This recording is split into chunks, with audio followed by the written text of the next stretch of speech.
Chapter 1839. Evil cults were despicable, but not everyone on the righteous side was pure.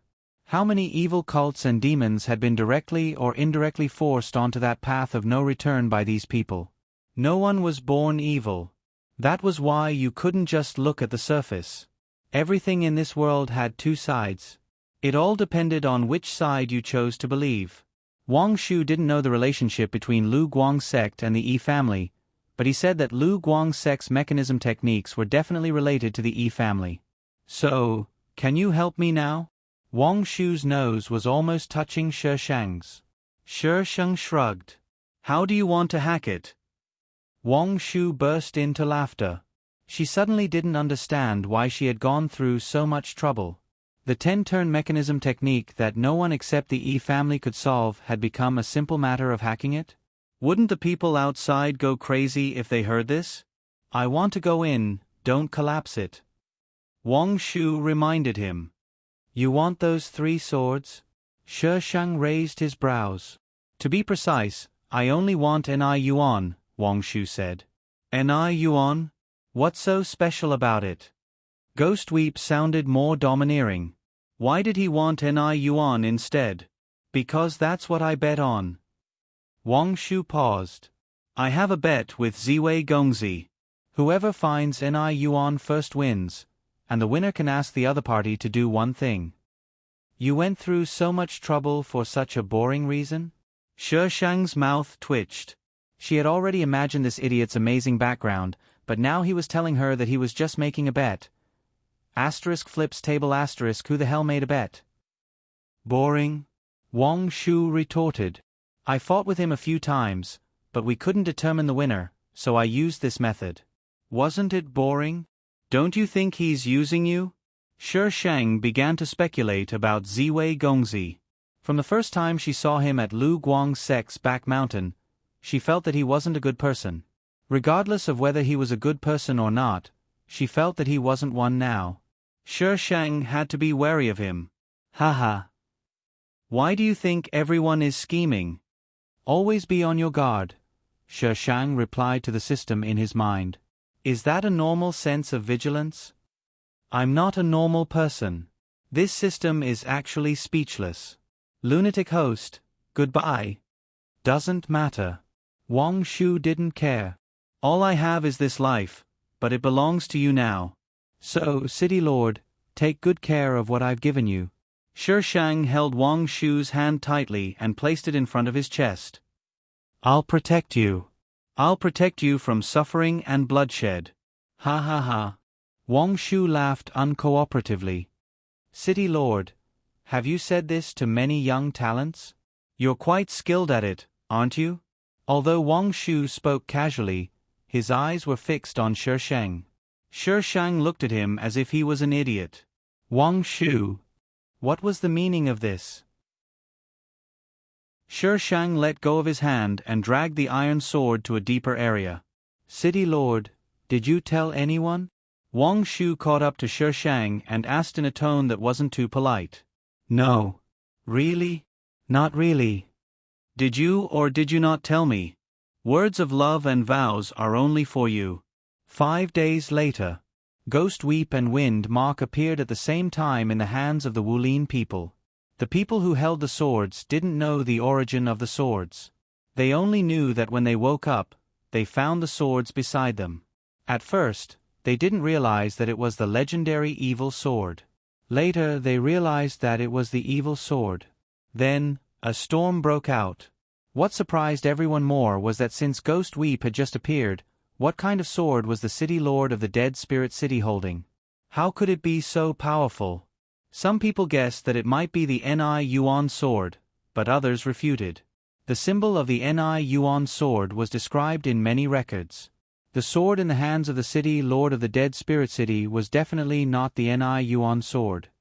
Village Lord, this is what happened. A subordinate of the Ziwei Villa reported to young Master Ziwei respectfully. Where's Ni Yuan? Young Master Ziwei's voice was cold. He wasn't surprised at the appearance of the other 2 evil swords. There's no trace of him. The subordinate of the Ziwei Villa answered. Ghost Weep and Wind Mark appeared at the same time. Only Ni Yuan was missing. He got it. Young Master Ziwei looked into the distance. There was an expression that no one could understand between his cold brows. I underestimated the city lord of the Dead Spirit City. Village lord, then we. The subordinate of the Ziwei villa was nervous. What should they do now? The Jianghu was going crazy because of Ghost Weep and Wind Mark. The two people holding the swords were being hunted all over the Jianghu. The whole Jianghu was in chaos. He will come to me. Young Master Ziwei was very confident. However, he didn't expect that Wang Shu would have a Shi Shang who didn't play by the rules. Shi Shang not only took out Ni Yuan from the mountain, but also Ghost Weep and Wind Mark. In her original words, good things should be shared. If you eat alone, you will be punished. Therefore, she generously gave Ghost Weep and Wind Mark to others. Damn it, host, you are causing trouble. How dare you talk nonsense? Master, quickly get rid of this psychopath. This system is going crazy because of her. Anyway, even if I don't take them out, someone else will. I just sped up the plot a little. There's nothing wrong with that. Only Su Shiza and Zero, those two idiots, could change the plot, right? I can change it manually. Although it felt that the host was talking nonsense, why did it feel that her nonsense made some sense? That mountain had already collapsed because of her. The 10 winding mechanisms were also destroyed. Those two swords would be taken out sooner or later. Forget it, I'm so tired. I'd better go offline. Wang Shu didn't plan to take Ni Yuan to young Master Ziwei because Shi Shang was taking him to the Jianghu. In the past, he felt that he was quite annoying. After all, he liked to bring disaster to others. Whoever stood next to him would be unlucky. But ever since he saw Shi Shang stirring up trouble, he felt like he was just a child playing house. She was able to make people fight even though it didn't involve her. These were all small matters. The scary thing was that she could make two groups of people who were fighting fiercely suddenly sit down and chat peacefully. He really didn't have this kind of skill. This kind of thing didn't happen often. Only when she was in a good mood could she see such a strange scene. The most common thing was that she would scold people without saying a word. If she didn't agree with them, she would kill them. Half of the current chaos in the Jianghu was due to her merit, hatred. Castellan, are you planning to offend everyone in the Jianghu? Wang Shu couldn't help but ask Shi Shang. No.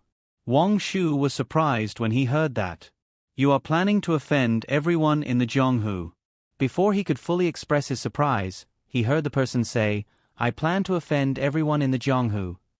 Wang Shu. Shi Shang pinched his chin.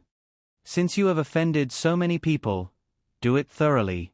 Don't give up halfway. If he played a few more rounds of games unhappily, he wouldn't be able to play anymore. Chapter 1840. Wang Shu hadn't gone to look for Ziwei for a long time. Ziwei finally couldn't sit still. After learning Wang Shu's location from his subordinates, he immediately rushed over with his men. This was a medium-sized city. The people who had Ghost Weep were here, so the city was very chaotic. Ziwei searched for a long time before he found Wang Shu in a tea house. He brought his men up. The situation in the tea house was a little tense. Wang Shu leaned against the window while Shi Shang sat there drinking tea with his legs crossed. Opposite them were Miracle Doctor Huayang, Ruan Jima, and a few strangers from Jianghu. The first thing Ziwei saw was the sword one of them was holding. Ghost Weep was completely black. When it was waved, it would make a strange sound, so it was called Ghost Weep. Miracle Doctor Huayang and the people from Jianghu were opposing each other, while Wang Shu and Shi Shang were just watching a show. The situation in the tea house was like this. Wang Shu and Shi Shang came to the tea house first. Then Miracle Doctor Huayang, Ruan Jima, and the masked man came too. Something bad was bound to happen. When Miracle Doctor Huayang saw Shi Shang, he remembered how Shi Shang attacked his disciple at Wufing Mountain. When he saw Shi Shang's calm and indifferent attitude, he got angry for some reason. Before Shi Shang did anything, the people from Jianghu with Ghost Weep came out of the room. That was why the situation was like this. Now that another group of people came up, the atmosphere became even more tense. People from Ziwei Villa also want to get involved? Miracle Dr. Huayang stared at Ziwei unkindly. Ziwei looked past Miracle Dr. Huayang and landed on Wang Shu. He paused for a few seconds and then looked back at Miracle Dr. Huayang. Senior, you worry too much. I'm not interested in Ghost Weep. Miracle Dr. Huayang was still vigilant. Then why are you here? Miracle Dr. Huayang knew about Ziwei Villa's reputation, especially Ziwei, who had been famous since he was young. Now that he was here, Ghost Weep was also here. Miracle Dr. Huayang didn't believe him when he said he wasn't interested in Ghost Weep. Ziwei Villa was both good and evil in Jianghu. It wasn't strange for him to do anything. Looking for someone. Miracle Dr. Huayang's gaze immediately fell on Wang Shu. He did not know the relationship between the two of them, but it was obvious that the two of them were related to each other in the Five Peaks Mountain. Now that Miracle Dr. Huayang said he was looking for someone, it could only be him. Ruanji Mo's gaze kept moving between them. Her expression was heavy, and no one knew what she was thinking. In any case, this female lead was crazy beyond belief. She was definitely up to no good. Shi Sheng pondered whether or not he should chop it off. Let's chop it up. If it's like the last time, it won't be worth it. If he didn't, his hands would itch. It was so hard to choose. Ziwei Gongzi nodded slightly at Miracle Dr. Huayang, then looked straight at Wang Shu. Wu Ying, Ni Yuan is with you, right? When the topic suddenly changed to Wang Shu, the people with Ghost Weep immediately retreated. GMO, stop him! Miracle Dr. Huayang shouted as he sensed his intention. Ziwei Gongzi and Miracle Dr. Huayang's words sounded almost at the same time. The sound of weapons colliding was instantly heard. Tables, chairs, and teacups shattered and flew in all directions. The person with Ghost Weep seemed to be in a frenzy. He roared and slashed wildly. Ziwei Villa had many people, but unfortunately, they were also affected. The scene became even more chaotic. Shi Sheng jumped down from the second floor with Wang Shu in his arms when the battle spread over. Ziwei Gongzi followed closely behind and landed opposite them. The people on the street were looking at the tea house. When they saw people coming down, they all retreated and looked at them curiously and vigilantly. Wu Ying, is Ni Yuan with you? Ziwei Gongzi asked again. Wang Shu broke free from Shi Sheng's arms and moved slightly to the side, blocking in front of Shi Sheng. He had a playful look on his face. So what if she is? Give it to me. Ziwei Gongzi's tone was more serious. Wang Shu laughed loudly. Our bet was that whoever got Ni Yuan first would lose. Now that I have Ni Yuan, why should I give it to you? If you get Ni Yuan, you will end up like that person above. Ziwei Gongzi's voice was cold. You won't be able to control Ni Yuan. Wang Shu's eyes flashed with a hint of evil. The smile on his face deepened. Whether or not I can control Ni Yuan is my business. Shouldn't Ziwei Gongzi fulfill the bet now? Ziwei Gongzi frowned. He glanced at Shi Sheng, who was blocked by Wang Shu from the corner of his eye, and understood. Ziwei Gongzi pondered for a moment. What do you want? I heard that Ziwei Villa has a jade bamboo. How about exchanging it for Ni Yuan? Wang Shu said quickly without thinking. Ziwei Gongzi frowned slightly. After a long time he said, Okay. Ziwei Gongzi took out a miniature bamboo from his sleeve. Ni Yuan sword. Wang Shu's lips curled up. I definitely won't carry that kind of thing with me. Give me the jade bamboo and I will tell you where Ni Yuan is. Ziwei Gongzi gripped the jade bamboo tightly. How do I know if you're telling the truth? Wang Shu said indifferently, whether you believe it or not, it's not a loss to me. Ziwei Gongzi seemed to be weighing the pros and cons. After a long time, he threw the jade bamboo to Wang Shu. The jade bamboo fell in a parabola. Just as it was about to land in Wang Shu's hands, someone suddenly fell from the side and caught the jade bamboo. The person rolled on the ground and crashed into a shop behind them. Wang Shu and Ziwei Gongzi rushed over at the same time. However, at this moment, a loud noise came from the tea house behind them. The entire tea house collapsed. Then, several figures rushed out of the dust and landed on the street. Ah! The crowd of onlookers screamed and scattered. However, some people walked in the opposite direction and gradually surrounded them. These people were all from the Jianghu. They were here for Ghost Weep. I'll kill you all. The person holding Ghost Weep had a ferocious look on his face. The blade of Ghost Weep was covered in blood, dripping to the ground. He roared and slashed at the person closest to him with Ghost Weep. Shishang moved to a safe position and watched Wang Shu and Ziwei Gongzi attack Ruan Jima. That's right. The person who took the jade bamboo was Ruan Jima. She seemed to like the jade bamboo very much. Even if she was in a difficult situation, she had no intention of handing it over. Wang Shu's face was gloomy. Shishang had been with him for so long, but he had never seen him like this.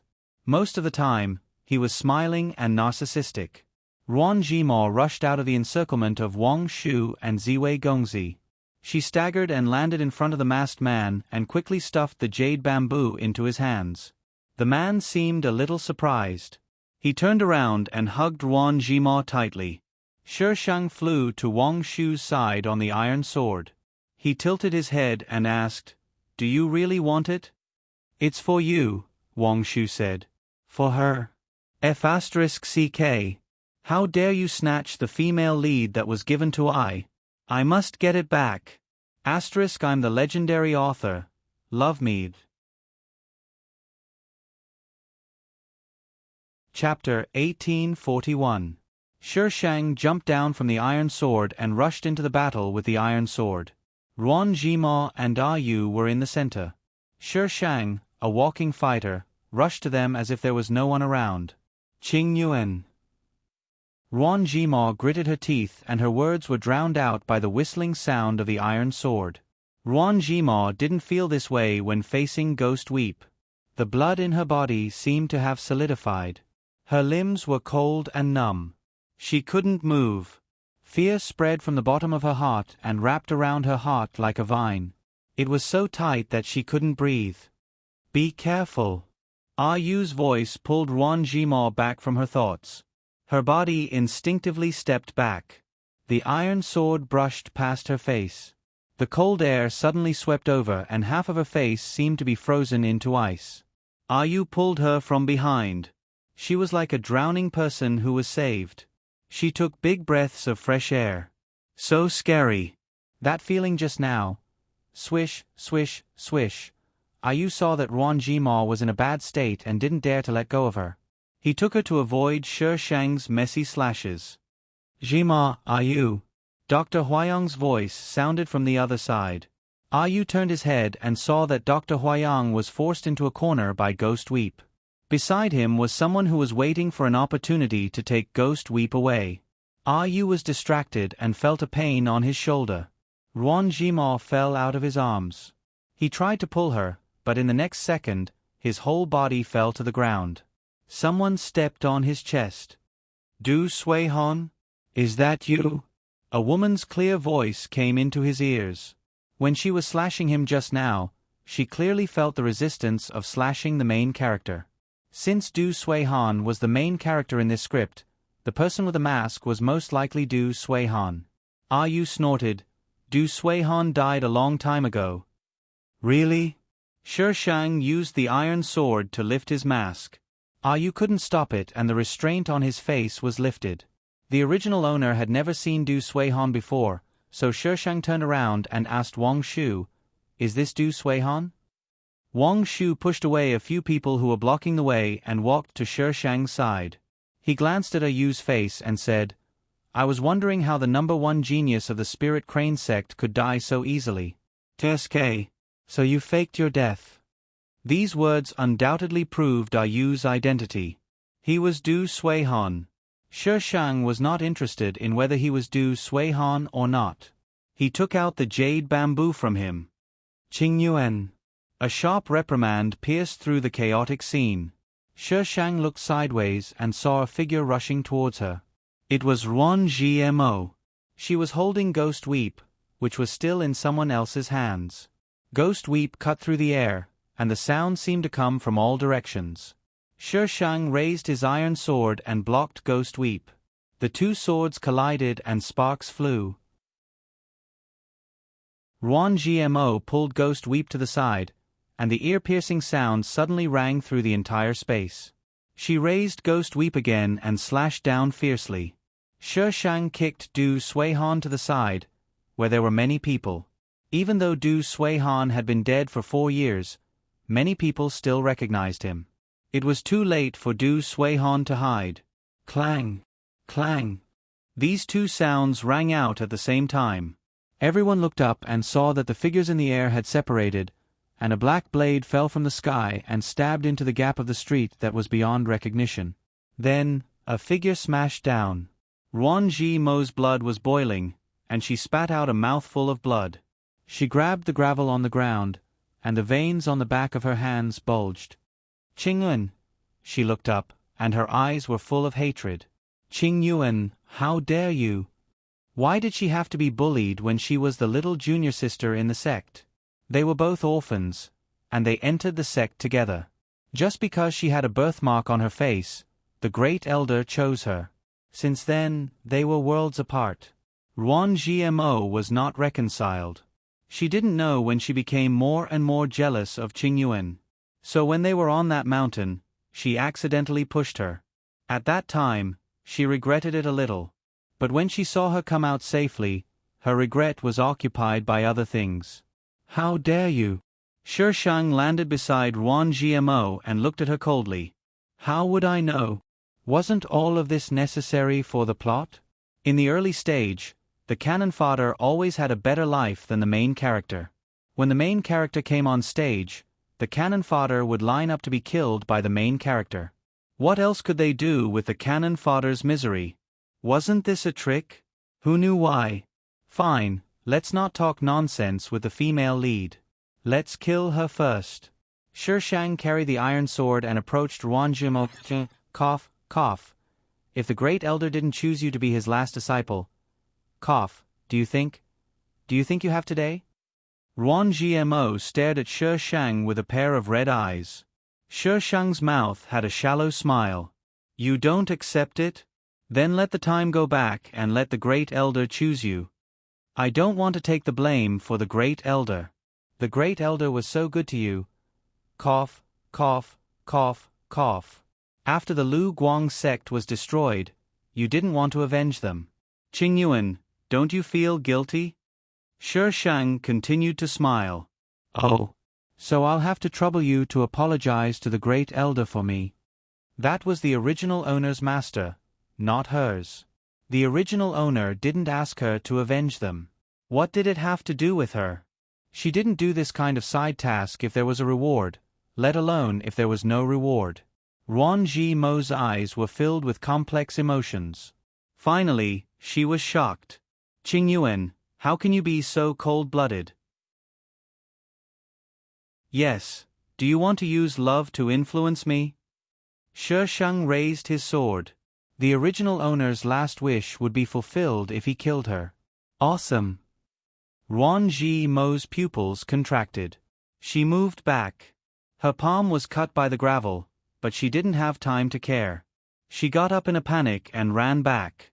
When Shi Shang slashed the first time, his hand seemed to be grabbed by someone and the direction was changed. Damn, the female lead was already broken like this, but she still had the main character's aura. This was too much. I don't accept it. Shi Shang chased after her as fast as he could, but he was still a step too late. Ruan Gmo was saved in front of him. The other side was already prepared. Some people saved her, and some stopped Shi Shang. They only needed to stop Shi Shang for a few seconds, and the other side took her away. On the other side, Du Suihan and Miracle Dr. Huayang were also saved. Fuck. Shi Shang slashed the ground with his sword. After a rumbling sound, a gully appeared on the ground. Ghost Weep was broken. The people who originally wanted to snatch Ghost Weep were a little confused, but soon some people had their eyes on the iron sword in Sher Shang's hand. Ghost Weep was gone, but she still had her sword. However, after the gully appeared, and Sher Shang glanced at them, these people suddenly became scared. Her sword had even cut Ghost Weep in half. The most important thing was that Ghost Weep would backfire on the person holding the sword. However, her sword listened to her from the beginning to the end. It cut wherever she told it to. In essence, this sword was different from Ghost Weep.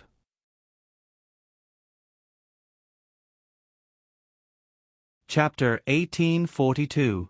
Ghost Weep was broken. The people who originally wanted to snatch Ghost Weep were a little confused, but soon some people had their eyes on the iron sword in Sher Shang's hand. Even if Ghost Weep was gone, there was still her sword. However, after the gully appeared and Sher Shang's gaze swept over them, these people immediately became terrified. Her sword had even cut Ghost Weep in half. Most importantly, Ghost Weep would backfire on the person holding the sword if they were not careful. However, her sword listened to her from beginning to end and slashed wherever she told it to. In essence, this sword was different from Ghost Weep. Ruan Jima was rescued and Ghost Weep was gone. No one dared to snatch Sher Shang, so they could only retreat. Soon, the whole street was only left with Sher Shang, Wang Shu, and the people of Ziwei Villa. "Are you okay?" Wang Shu raised her eyebrows and asked Sher Shang. "I'm fine." Sher Shang held the iron sword. "Did you see who saved them?" Wang Shu shook her head. "They were too fast and there were other people blocking them." "You can't hide forever. We'll meet sooner or later." Sher Shang tooted. He was not worried. Even if the female lead went to level up, he was not afraid. "What grudge do you have with her?" Wang Shu had many enemies in the later period of her life, but she had never really taken any of them seriously. "No grudge." "Then why are you targeting her?" "Because of the mission." Wang Shu thought she was talking about the mission in the Dead Spirit City, so she did not ask again. "Wu Ying, can you tell me the location of Ni Yuan sword now?" Ziwei Gongzi walked out of the ruins. His white robe was still spotless. Yuzhu was snatched back by the city lord. "It's not yours." Wang Shu's tone was frivolous. "Wu Ying." Ziwei Gongzi raised his voice. "Ha ha, look at how anxious you are." Wang Shu said happily, "Ni Yuan sword is in Wufing Mountain, but whether you can find it depends on your own ability." Ziwei Gongzi left without saying anything. Sher Shang touched his chin. "Why did you lie to him?" The Ni Yuan sword was placed in the inn they had stayed in previously. She had even taken a look at it when she left. "Why wouldn't I lie to him?" Wang Shu asked. "You were the one who snatched Yuzhu back. What does it have to do with him?" Sher Shang. What he said made sense, but Sher Shang glanced at the young man in white who had returned. This young man was not that gullible. Wang Shu grabbed Sher Shang's wrist. "Run." "Wu Ying." Young Master Ziwei's angry voice came from behind. After getting rid of Ziwei, they didn't know where they went. Finally, the Sher Shang landed on the top of a mountain. "What about that Yuzhu?" Sher Shang handed the jade bamboo to Wang Shu. Wang Shu took the jade bamboo and fiddled with it for a while. Then he made a rope and tied it around Sher Shang's neck. "What's the use of it?" Sher Shang held the jade bamboo in his hand. It didn't look special, but useful things usually looked ordinary. Wang Shu brushed Sher Shang's hair away from her shoulder, revealing her fair neck. The jade bamboo hanging on her neck looked even more sparkling and translucent. He seemed to be smiling. Ziwei Villa is good at using poison. This jade bamboo was carefully made by their villa masters. Wearing it for a long time will make you immune to all poisons. Sher Shang was puzzled. "Why did you give me this?" "Because Ziwei Gongzi is not what he seems to be. He's evil to the core. This is just in case." Wang Shu's fingertips swept across the jade bamboo. "And it looks good on you." Sher Shang looked down at it. In the end, he didn't take it off. He washed it with spiritual energy a few times and put it in his clothes. Wang Shu lay down beside Sher Shang. Later, he felt uncomfortable and moved his head onto Shi Shang's lap. Shi Shang curled up one leg to let him sleep more comfortably. Wang Shu reached out and twirled her hair. "Castellan, let me ask you something." Wang Shu grabbed her clothes and propped himself up slightly. He asked with a smile, "What do you like about me the most?" Shi Shang ran her fingers through his neck and held his head. "As long as it's you, I like everything." "It's me." Wang Shu moved closer to Shi Shang. His lips were almost touching hers. "Who am I?" Shi Shang kissed him on the lips without hesitation.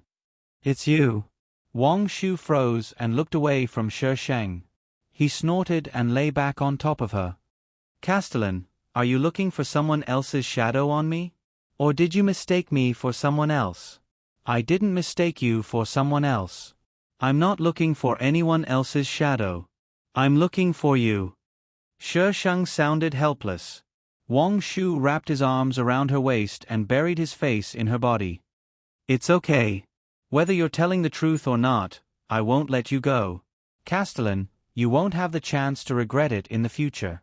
If you find out that I'm not the person you're looking for, or if you find the person you're looking for, I won't let you go, even if we have to die together." Shi Shang laughed. She was sure that she didn't find the wrong person based on what she said at the end. Shi Shang looked into the distance. "That's the best." Wang Shu hugged her silently for a while. He slowly released her and revealed his face. He looked up at the sky. "When I was young, no one was willing to get close to me for some reason. So I was very lonely back then. I longed for someone to accompany me, even if it was an animal. Later, I got used to it. I got used to being alone. Someone once told me that you can only rely on yourself in this world. You can't rely on anyone else." "But..." Wang Shu caressed Shi Shang's face. Her eyes were filled with tenderness. "I want to give my life to you. Castellan, are you willing to take care of my life and my future?" A gentle breeze blew past her face, causing her long hair to flutter. Her voice seemed to be tinged with a gentle smile. "I'm willing." Wang Shu smiled. "Then Castellan, take me to eat first. I'm so hungry after the fight just now." Shi Shang. F***CK. Ha ha ha. Wang Shu laughed happily. Shi Shang looked at Wang Shu, who was laughing wildly. In all the world she had lived in, she had never seen Feng Ci smile so openly.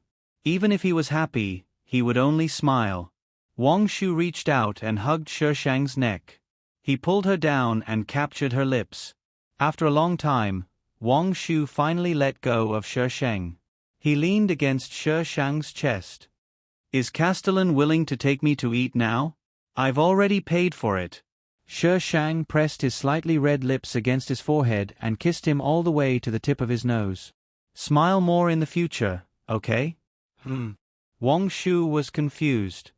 "Does Castellan like me to smile? I want you to be happy." "It's very expensive to make this young master smile. No matter how expensive it is, I can still afford it." Wang Shu was stunned. Then he smiled. "Okay, I'll smile for Castellan in the future." Shi Shang ravaged him for a while before calmly pulling on his clothes. "Let's go and eat." "Eat?" Wang Shu was confused.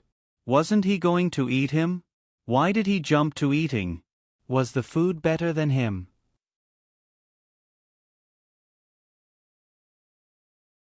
Chapter 1843. Ghost Weep was destroyed in front of so many people, so naturally, no one mentioned it again. Instead, they focused on the other sword, Windmark. Windmark was probably the weakest of the three swords, so at first, everyone was aiming for Ghost Weep, which allowed the owner of Windmark to live peacefully for a while.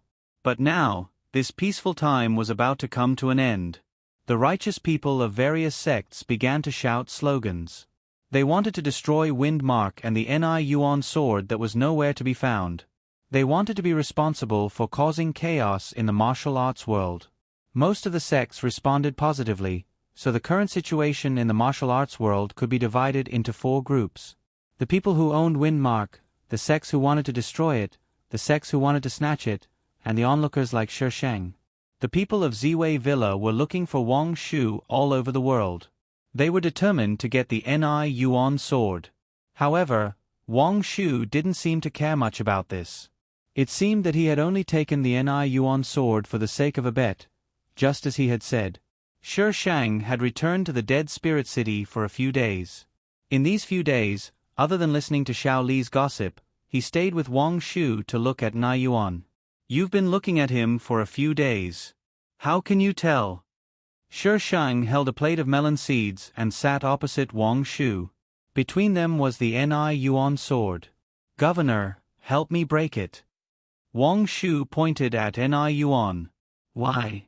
She had already broken Ghost Weep. If she broke Ni Yuan as well, Wind Mark would be the only one left in this world. It's useless to keep it. Wang Shu raised his eyebrows at Shi Sheng. Why should I keep something that's useless to me? Am I right, Governor? Shi Shang's hand that was eating melon seeds paused. He rolled his eyes and put down the plate of melon seeds. He clapped his hands and stood up. The iron sword appeared out of thin air. Wang Shu placed the Ni Yuan sword in the middle. I'll really cut it. Wang Shu nodded. Jiang Lin rushed in from outside the city and went straight to the governor's mansion. The people behind him were all travel-worn. Ah, Brother Jiang Lin, you're back? Xiao Li's cheerful voice came from the city lord's mansion, followed by the sound of the little girl rushing out. Xiao Li, is little sister here? Jiang Lin didn't have time to chat with Xiao Li, so he directly asked if Shi Shang was here. Xiao Li nodded. Yes, recently the city lord. Hey, I haven't finished speaking yet. Why are you so anxious? Jiang Lin went straight to Shi Shang's yard. As soon as he entered, he heard the sound of metal breaking.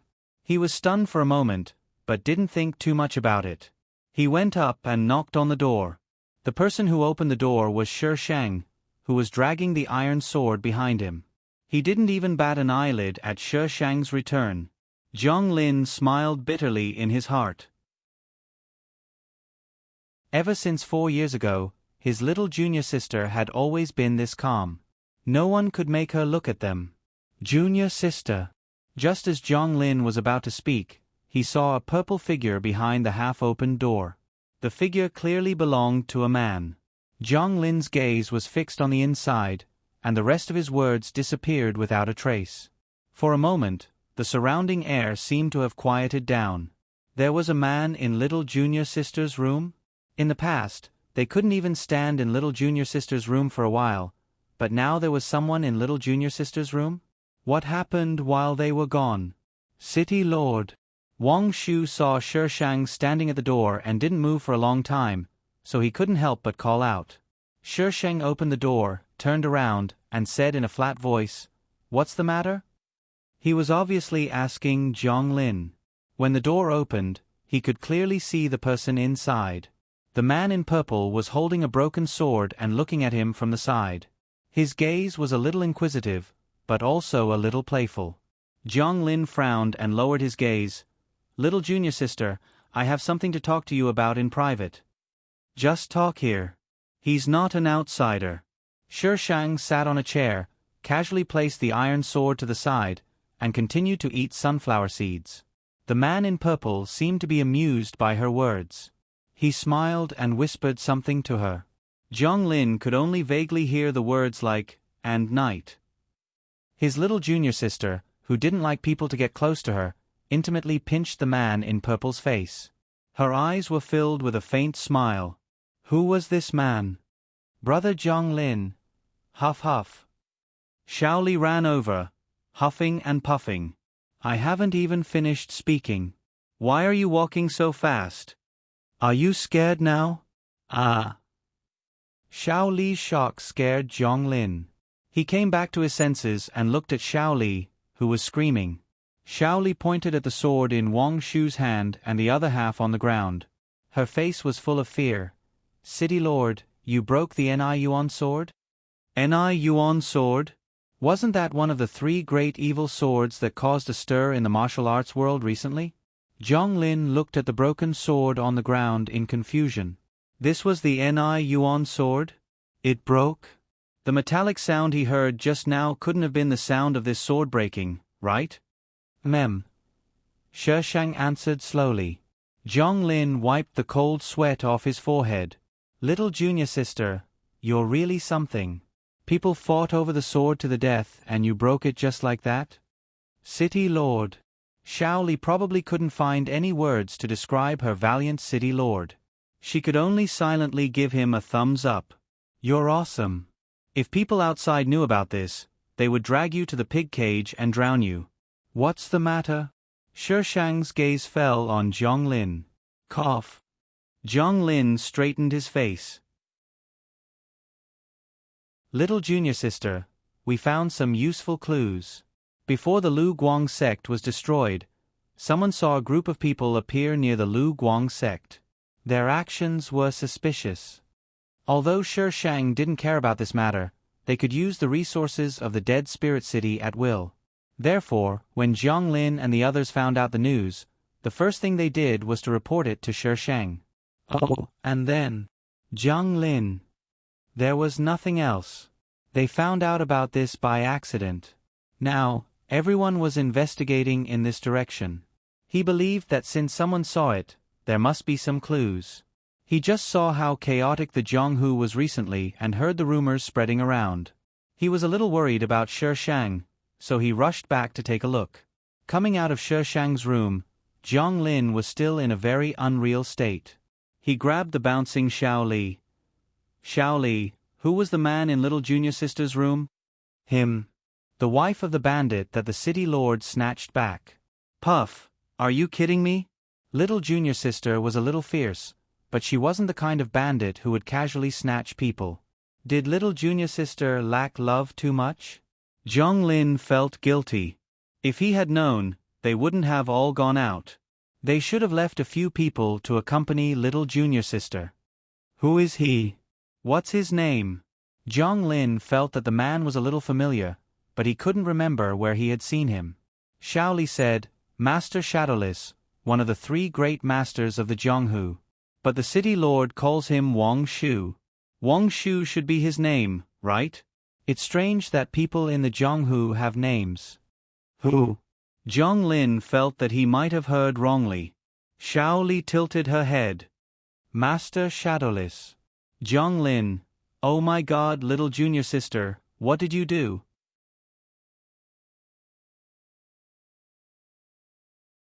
Chapter 1844.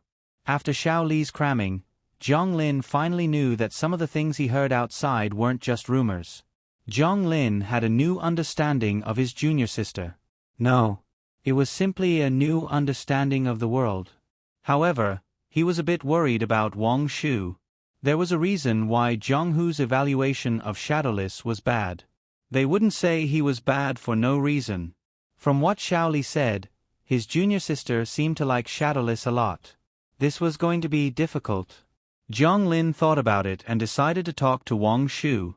He purposely waited for Shaoli to talk to Shishang before going to find Wang Shu. Zhonglin looked at the man in the courtyard and walked over. Shadowless. Wang Shu turned around and subconsciously looked behind him. Seeing that he was alone, a playful expression appeared on his face. What's the matter? Why did you come to find me when the city lord isn't here? Cold sweat appeared on Zhonglin's forehead. He calmed down. Shadowless is very famous in Zhonghu, so I came to visit. As expected, you still like the city lord. Wang Shu turned around and didn't look at Zhonglin anymore. Zhonglin's first reaction was to say that he liked Shishang so bluntly in front of Zhonglin was frivolous.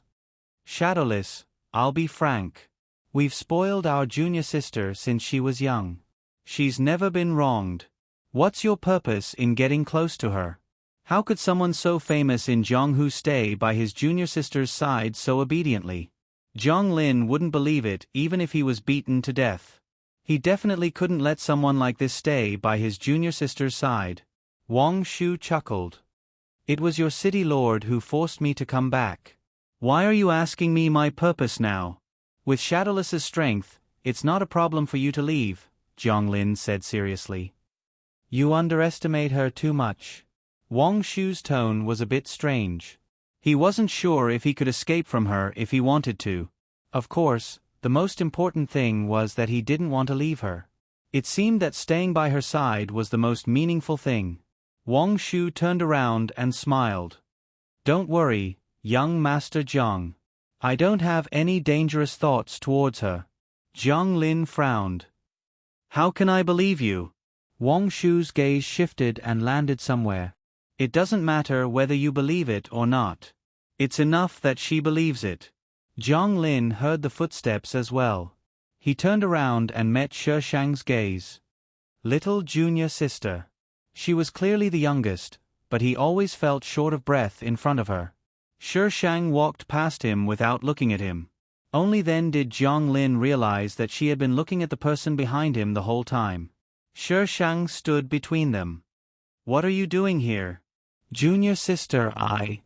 Jiang Lin looked at Wang Shu, who was gloating at his misfortune. He choked and said honestly, "Junior sister, I just came to see Mr. Shadowless." Shi Shang could guess what Jiang Lin was here for. She said to Wang Shu, "Go to the room first." Wang Shu raised his eyebrows in displeasure, as if Shi Shang wanted to do something behind his back. "Be good," Shi Shang comforted her softly. Only then did Wang Shu walk into the room. After he closed the door, Shi Shang said directly, "I know what I'm doing and what kind of person he is. I also know why I chose him. If you want to persuade me, don't. Also, thank you for your concern." Shi Shang's words almost blocked all of Jiang Lin's questions in one breath. Jiang Lin was silent for a while and sighed. "I know that junior sister has made up her mind, but as your senior brother, it's my responsibility to take care of you guys. But it's best that you take care of us." Jiang Lin shook his head with a bitter smile. If it wasn't for junior sister, he didn't know what would happen to him now. Since junior sister has made up her mind, I won't say anything more. But junior sister should be careful. People are vicious. His junior sister was no longer the junior sister who needed to be accommodated. "Okay." Shi Sheng nodded. Jiang Lin glanced at the room. "Junior sister, you should rest." Shi Sheng watched as Jiang Lin left. To be honest, Jiang Lin was a very competent senior apprentice brother. When Dead Spirit City was first built, the other disciples were more or less in the doldrums.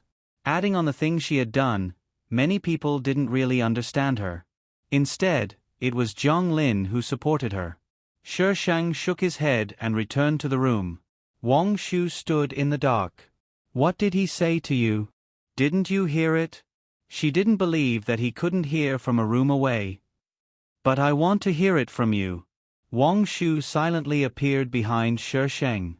He wrapped his arms around her waist and pulled her into his arms. "What did he say to you?" Shi Shang rolled his eyes speechlessly. "He told me to be careful of you." "He's right. The city lord should be careful of me." Wang Shu blew into Shi Shang's ear flirtatiously. "Are you jealous?" Shi Shang pried his hand away and turned on the light in the room. "Who's jealous? He really worries a lot." Wang Shu turned around with his back facing Shi Shang and snorted. "So the city lord has a senior brother who cares about you." Shi Shang. "You're not jealous? But why do you think he's so cute?" Shi Shang turned to his side. Wang Shu continued to turn around. This time, he faced the wall directly. His forehead was against the wall and his body was pressed against it. Shi Shang was helpless. Okay. It's all my fault. I'll let him go tomorrow." Wang Shu was still pressed against the wall. "I'm not that unreasonable." Shi Shang. Hee, you're not human when you're unreasonable." Of course, he didn't dare to say this. If he did, he probably wouldn't be able to sleep tonight. Shi Shang comforted Wang Shu. He was about to collapse. Why was Feng Ci so difficult to appease this time? No matter what he said, he was so arrogant. The next day, at dawn, Jiang Lin got up and prepared to practice his swordsmanship. He used to do this every morning in Lu Guang sect. Later, he kept this habit. Who knew that as soon as he opened the door, he would see the purple-robed young master standing outside. He didn't know how long he had been standing there. When he went out, the other party revealed a smile. Do you want to know who destroyed Lu Guang's sect? Zhang Lin's dazed mind immediately cleared up. Does young Master Shadowless know? I don't know, but I can tell you a clue, Wang Shu said. Zhang Lin became vigilant. Why would young Master Shadowless tell me a clue? Because I don't want you to appear by her side. Wang Shu's smile deepened. Especially someone like young Master Zhang who has feelings for her. Zhang Lin's expression changed slightly. His lips moved as he tried to explain, but he found that any explanation would be useless. He took a deep breath and looked straight at Wang Shu. Doesn't young Master Shadowless think this is a bit too much? Can't other people like Junior Sister? I didn't say no, but you can't let me see you. Wang Shu's smile seemed to spread into his eyes, but it gradually became gloomy.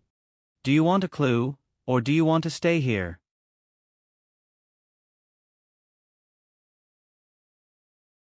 Chapter 1845. Shi Shang only heard the news of Zhang Lin's departure from Shaoli in the afternoon.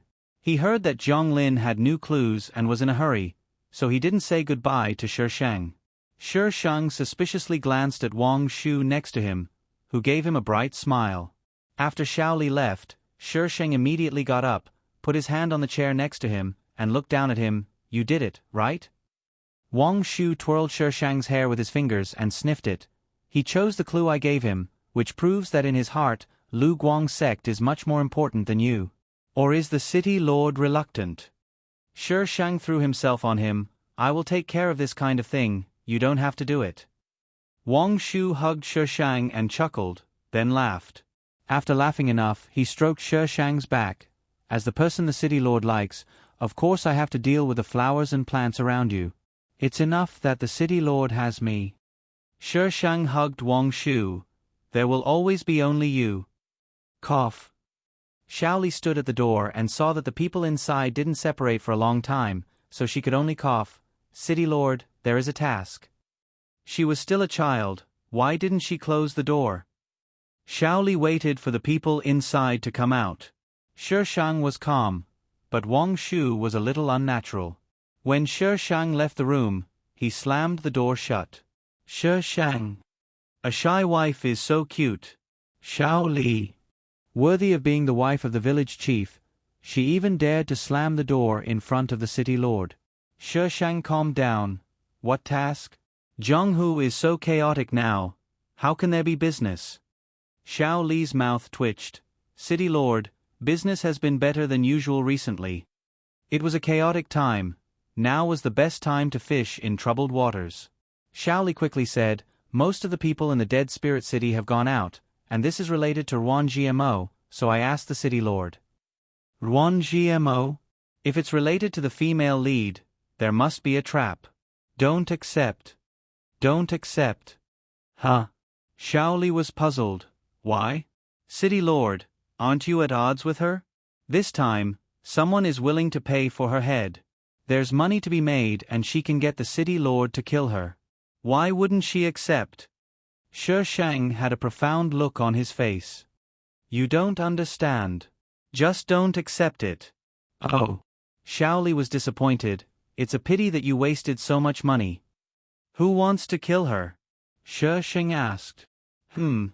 They seem to be from the Spirit Crane sect. Oh right, there's also someone called Ayu.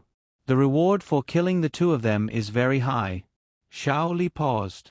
That Ayu is Du Suihan who died 4 years ago. Speaking of which, it's strange. Du Suihan was clearly a member of the Spirit Crane sect. Why did the Spirit Crane sect want to kill him instead? It was impossible for the people of the Spirit Crane sect not to know that Ayu was Du Suihan. After all, this matter had already spread to everyone. Du Suihan didn't try to hide it anymore. Everyone knew that Du Suihan wasn't dead. 4 years ago, he had faked his death. There was no point in trying to hide it. What else could it be? He either blocked someone's way or offended someone, Shui Shang concluded. There were basically these two reasons for being hunted down. The reason for offending someone wasn't important. In any case, he had offended someone. City Lord, I think it's very strange. Xiao Li's face was full of doubts. Although she had never seen Du Suihan, many people in the Jianghu still often mentioned his name. Why did such an awesome person end up like this, forced to fake his death? Shi Sheng patted her head. Every awesome person has a tragic past. Look at me. Didn't my sect get exterminated before too? Xiao Li. How could this be compared? And I don't think you care much about the extermination of your sect. Shi Sheng had a profound look on his face. For people who have a smooth sailing life, except for a few, most people won't be able to go far.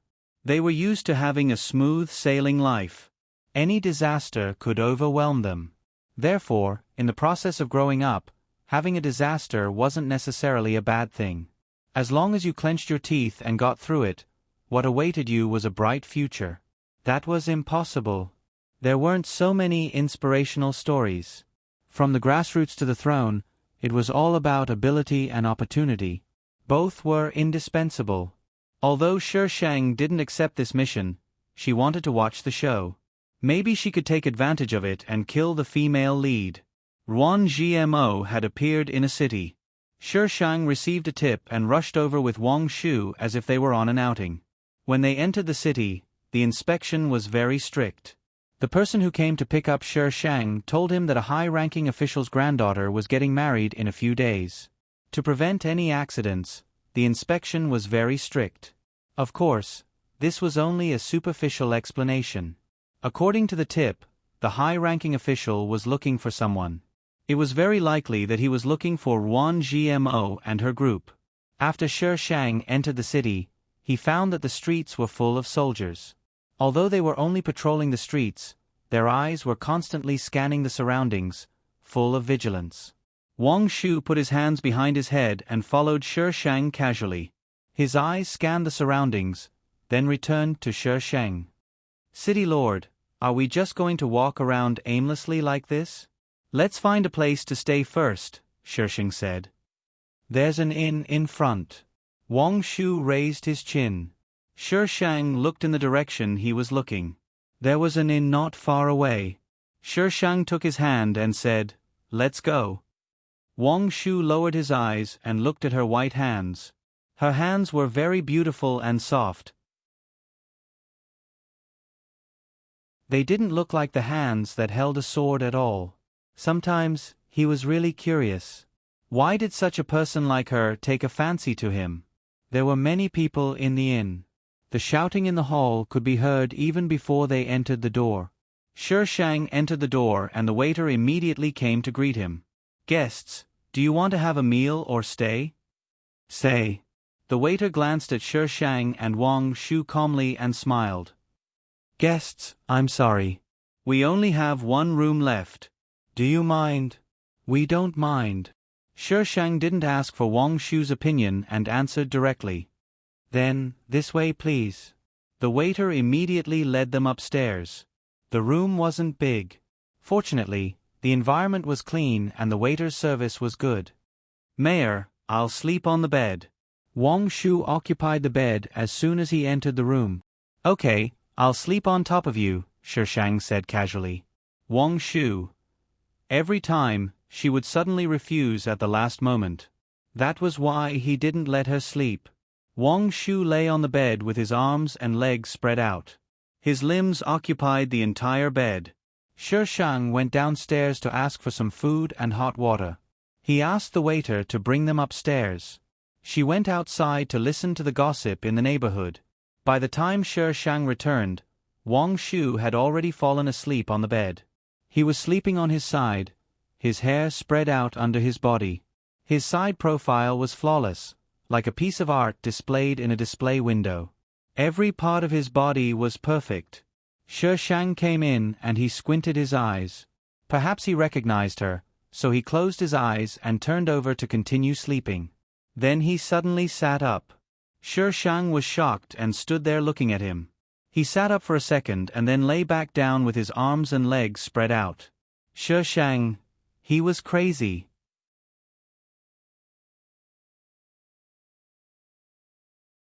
Chapter 1846. When Wang Shu woke up, he found a person lying in his arms.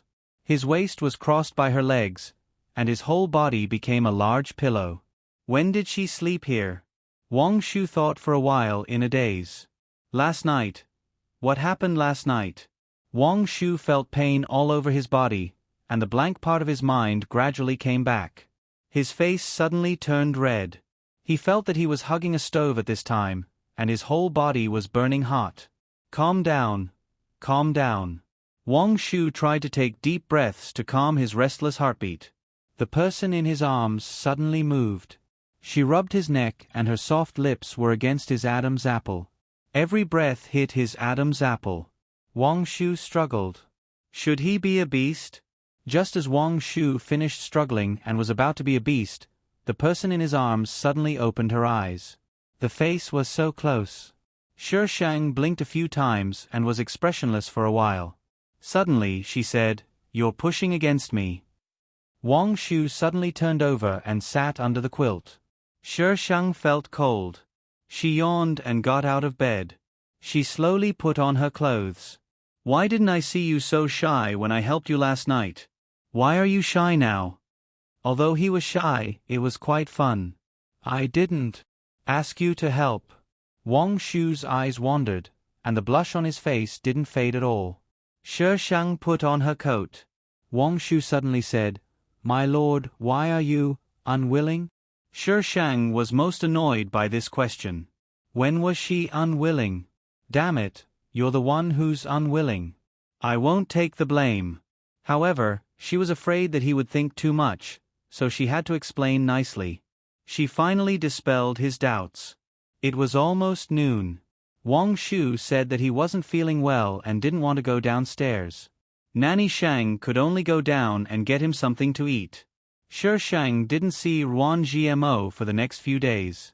Instead, he met some people who wanted to snatch the iron sword.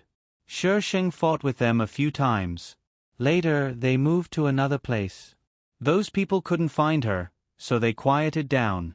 Nothing major happened in the city. Soon, it was the wedding of the high-ranking official's granddaughter. It was reasonable to say that something must have happened at this time. After all, they had done so much foreshadowing in advance, just waiting for this moment to make a big move. However, from the beginning to the end of the wedding, everything went smoothly. It couldn't be any more normal. However, the next day, she heard that the bride, who was supposed to be married off to a faraway place, was found dead under the bed in the manor. The official was furious and ordered his men to chase after the wedding procession. After a day, how could they catch up with them? In the end, they only found the bridal procession and the groom who had been killed. The whole scene looked like it had been ransacked by bandits. The official immediately issued an arrest warrant for Ruan Gmo and Du Suihan. Shi Shang stood in front of the wanted poster and stared at it for a long time. Wang Shu did not know what she was doing. Seeing that more and more people were gathering around them, he had no choice but to speak up. "Mayor, we've seen enough. Can we leave now?" "What's so good about this portrait?" "It's too ugly." Shi Shang shook his head. The female lead's birthmark was gone, and she was a great beauty. But what the hell was this drawing? He didn't understand how people could recognize people based on this kind of drawing. They were all geniuses. "Wang Shu, you've been looking at it for so long, and you're saying it's too ugly?" Shi Shang turned around and smiled sinisterly. "This is going to be fun." The female lead and male lead were about to be hunted down, and in the end, their faces were slapped. It was a great scene. If he didn't watch it, he would be letting the plot down. It's fun. Wang Shu looked at the group of people in white fluttering in the wind. "Mayor, is it too late for us to run now?" Ziwei Gongzi came with the people of Ziwei Villa. "Why run? Let's do it." Shi Shang drew his sword.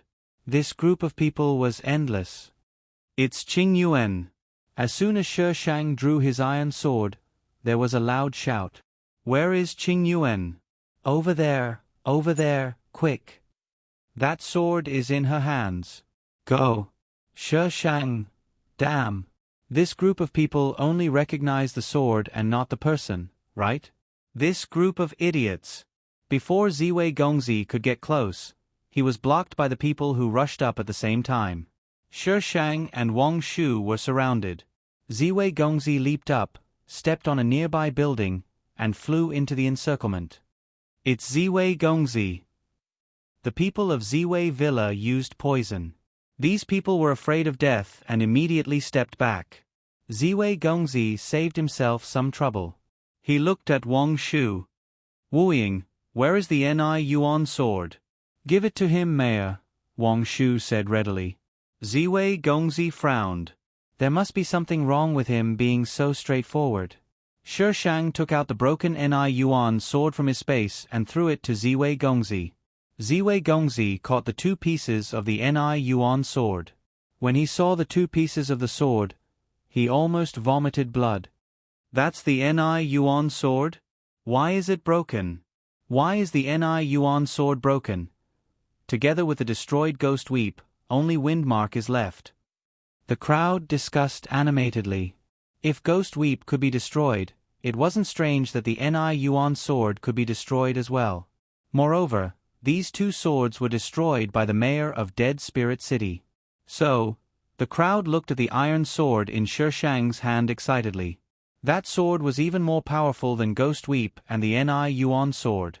Ziwei Gongzi gripped the broken sword tightly. He probably wanted to kill Wang Shu and Shi Shang. No wonder they gave him the sword so readily.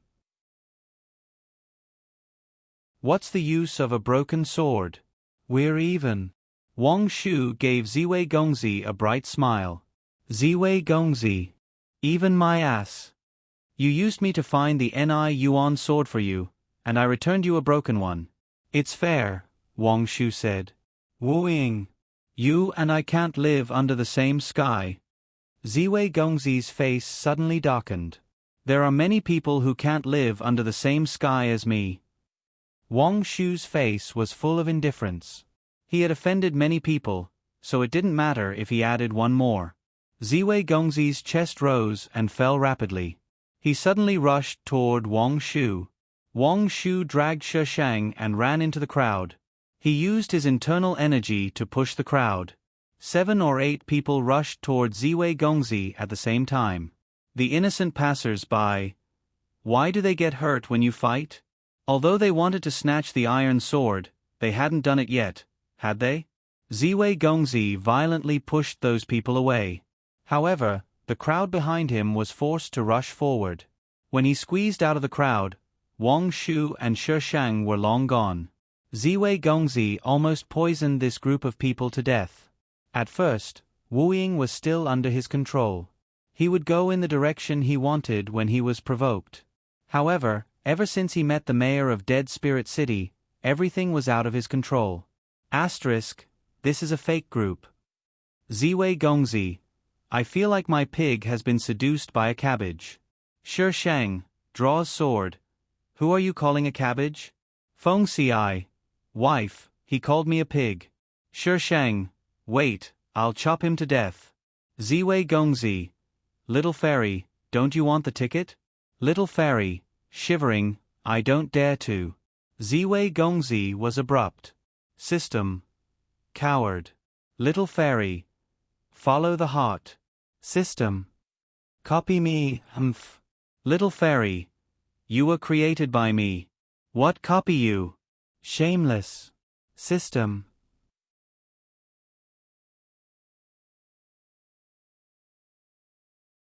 Chapter 1847. Since the official's granddaughter was killed, people began to die in different places, and the murderers were Wan Jima and Du Suihan. Some of the murders were witnessed by people, while some were recognized as Du Suihan's sword technique by the sword technique on the corpse. The Spirit Crane sect used the excuse of cleaning up the sect to look for Du Suihan. Together with the Shi Shang and Feng Scar sword, the Jianghu was in a mess. After 3 months, the righteous faction of the Jianghu suddenly said that they had caught Wan Jima and Du Suihan and wanted to hold the Wulin adjudication conference. In order not to hurt the innocent, they held the conference in the Wind and Thunder Hall, which was closest to where they were caught. All the sects sent people there. Ruan Jima and Du Suihan were now a big problem for the righteous faction. The people of the Wind and Thunder Hall set the conference at their usual martial arts field. We finally caught these two scourges this time. The Spirit Crane sect is so powerful. We couldn't even find their traces. A sect leader sighed. Although the conference was held in the Wind and Thunder Hall, the people were caught by the Spirit Crane sect. A sect leader next to him snorted, Du Suihan is from the Spirit Crane sect. He killed so many of our people, so the Spirit Crane sect should be responsible. This matter is not over. You can't blame the Spirit Crane sect. Du Suihan is not like this because of the Spirit Crane sect. Are you a lackey of the Spirit Crane sect? Why are you speaking up for them? The sect leader scolded. The person next to him quickly pulled him and whispered, his junior brother was killed by Du Suihan, so he hates Du Suihan. Don't talk so much. The people in front were discussing fiercely. The people of the Spirit Crane sect were holding Du Suihan and Ruan Jima to the square, followed by the people of the Wind and Thunder Hall. Du Suihan, you can't run away this time, right? A man walking beside Du Suihan said with a sinister smile. Despicable. Du Suihan didn't say anything, but Ruan Jima scolded. Go ahead. You're going to die anyway. The man's eyes were full of pride. You little beauty, it's a pity. If you change your mind and follow me now, maybe I can spare your life. Bah! Ruan Jima spat in disgust. The man was splashed by her spittle. He wiped his face and said, Little bitch, you'll cry later. Du Suihan suddenly said, I didn't expect it to be you. The man snorted coldly. Back then, you were better than me in everything. After you died, there were still people who compared you to me. That's nothing, but why did you come back to life? Why aren't you dead yet? But it doesn't matter. I'm the one who has the last laugh. Du Suihan, you're my defeated opponent. Du Suihan glanced at Ruan Jima. I'm sorry to have implicated you. Ruan Jima shook her head. She took a deep breath. Being caught this time was a complete accident because Du Suihan trusted someone he shouldn't have. However, she didn't blame him. Master would definitely come and save them. The two of them were quickly tied to a pillar in the middle of the training ground in front of countless people. There was a pile of firewood below them. They probably wanted to burn them alive. The man walked up to the stage and waved his arm. The people on the ground all stopped talking. Today, I've invited all the seniors here to deal with these two scourges of the martial arts world. Du Suihan is a disciple of my Spirit Crane sect. We didn't expect him to do such a crazy thing. We're deeply sorry for this. I apologize on behalf of the Spirit Crane sect to all the seniors in the martial arts world. The man was speaking passionately, but there were already people below who were impatient. Kill them and avenge my senior brother. Kill them. Yes, kill them. Don't talk nonsense. Quickly kill them. The man was very satisfied with the reaction of the people below. The corner of his mouth couldn't help but curl up. However, in order not to be discovered, he desperately suppressed the curl of his lips. Seeing that the situation was getting out of hand, the man hurriedly said, Everyone calm down. Today, we're here to punish these two scum of the martial arts world. Scum of the martial arts world? You still don't know who's the scum of the martial arts world. This loud shout was very discordant. Everyone's gaze turned to the source of the voice. Miracle Dr. Huayang and a few people came in from the entrance. One of the middle-aged men also shouted, Zhao Si, get down here now. Master. Zhao Si looked at the middle-aged man in confusion. Aren't we punishing Du Suihan today? Didn't you instruct? Miracle Dr. Huayang suddenly looked at the middle-aged man. The middle-aged man's face darkened. He interrupted the man and said, What nonsense are you talking about? When did I instruct you? Get down here now. Master. Zhao Si met the middle-aged man's gaze. It was as if the latter words were blocked by someone. The people behind Miracle Dr. Huayang were all from the Spirit Crane sect. Even the sect leader was present. Zhao Si had a bad feeling. However, there were too many people now. She didn't dare to speak to the middle-aged man. Hence, she could only retreat. Miracle Dr. Huayang had such a high reputation. Most of the sect leaders present had to address him as senior. Hence, when he appeared, everyone fell silent. Miracle Dr. Huayang walked up. His sharp gaze swept across the people below. He concentrated his energy in his energy center and secretly circulated his qi. He let his voice spread throughout the martial arts field. Today, I, Huayang, guarantee that this matter is definitely not done by my disciple and young hero Du. If everyone still respects me, give us 10 days.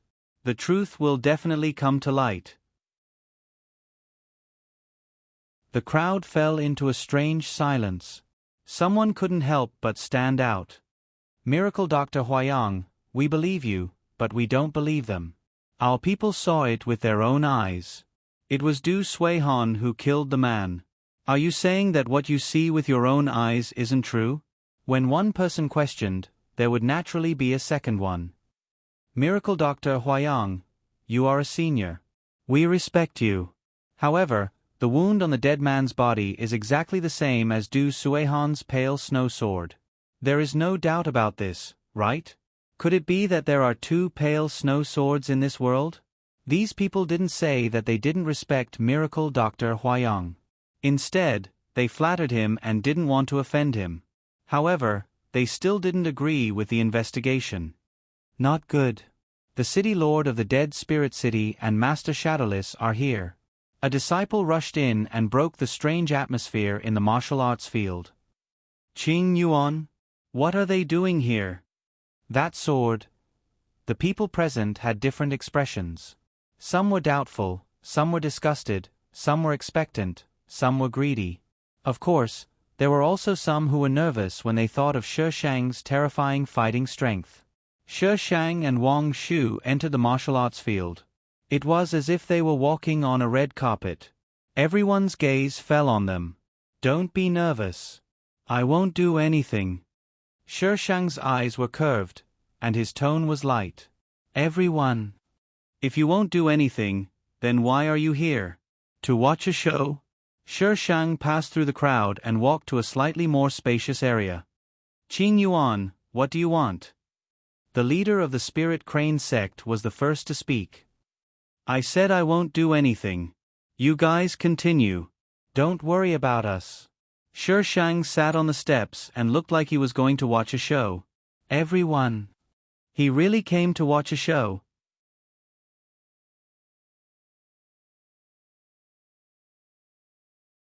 Chapter 1848. Miracle Dr. Huayang stopped those who wanted to reason with Shi Shang.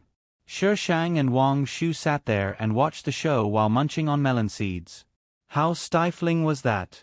If possible, Miracle Dr. Huayang wanted to kill the 2 of them as well. However, he had not even rescued his disciple yet, so he did not have the time to do so. Miracle Dr. Huayang continued, the pale snow sword is indeed young hero Du's, but there are many skilled craftsmen in this world who can replicate the exact same sword. I've seen some victims. If the wounds are similar, it doesn't mean that young hero Du did it. Then how do you explain that someone saw it with their own eyes?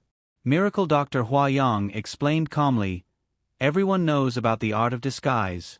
As long as the body shape is similar, it's not difficult to disguise as someone else. Mayor, what do you think? Wang Shu asked Shi Shang. Shi Shang munched on melon seeds and said slowly, there are 2 conclusions about this. One is that they did it, and the other is that they didn't do it. The first conclusion is that they either lost their minds, suffered from split personality, or had other motives. The second conclusion is that they didn't do it, so they must have been framed. You're more inclined to the first conclusion? The second one. Why? Because they were the main characters. Usually, the main character would be framed and then beat them at their own game to lure out the mastermind. Then, he would be the one who had the last laugh. Why are you stopping us from finding out the truth? Are you trying to hide something? Miracle Dr. Huayang was furious. He had been talking nicely for a long time, but these people did not listen to a single word. Today, we must execute these 2 scourges. We can't let them get away with it. Miracle Dr. Hua Yang, it's not that I don't believe you, but I want to avenge my dead family. If I let them go just because of a few words from you, how can they rest in peace? Execute them. Execute them. Many people in the crowd started shouting slogans. Then, the slogans became uniform. Shi Shang felt like he was watching a pyramid scheme. Zhao Si stood at the side and sneered. So what if they had Miracle Dr. Hua Yang's support? There were so many people here. Why would they be afraid of Miracle Dr. Hua Yang? Don't go too far. Someone rushed out of the crowd and pointed in the direction of the Shi Shang. Qing Yuan has also brought disaster to the martial arts world. Why don't you condemn her? Shi Shang. Who are you if not a young man? I was just watching the show. Did I offend you? Why did you drag me down with you? I refuse to accept this. We are talking about Du Suihan and Ruan Jima now, not Qing Yuan. You guys are just bullying the weak and fearing the strong. The young man's eyebrows were full of disgust. Because you can't beat Qing Yuan, you don't dare to provoke her, right? Isn't what she did vicious enough? Hey! Shi Shang stood up. What did I do? Don't you know how many people you've killed? The young man said, have you all forgotten the lives she's taken? Are the people who have died more than the people she killed in the Dead Spirit City? Shi Shang shrugged.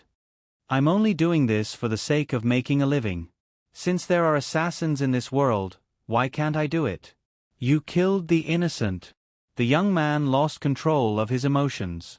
Shi Shang wasn't angry at all. His tone was indifferent. The word, killing the innocent, only applies to you guys. How can you be sure that it's not a heinous crime in other people's eyes? Everyone in the martial arts world knows that. Don't find excuses. You killed the innocent. The young man insisted. And what happened at the Five Peaks Mountain before? Have you all forgotten? How did she know where the entrance was? Because she's the mastermind. Don't be fooled by her. Oh, then what's my purpose? Amazing. I didn't even know that I was the mastermind behind the scenes. Did I do it while I was sleepwalking?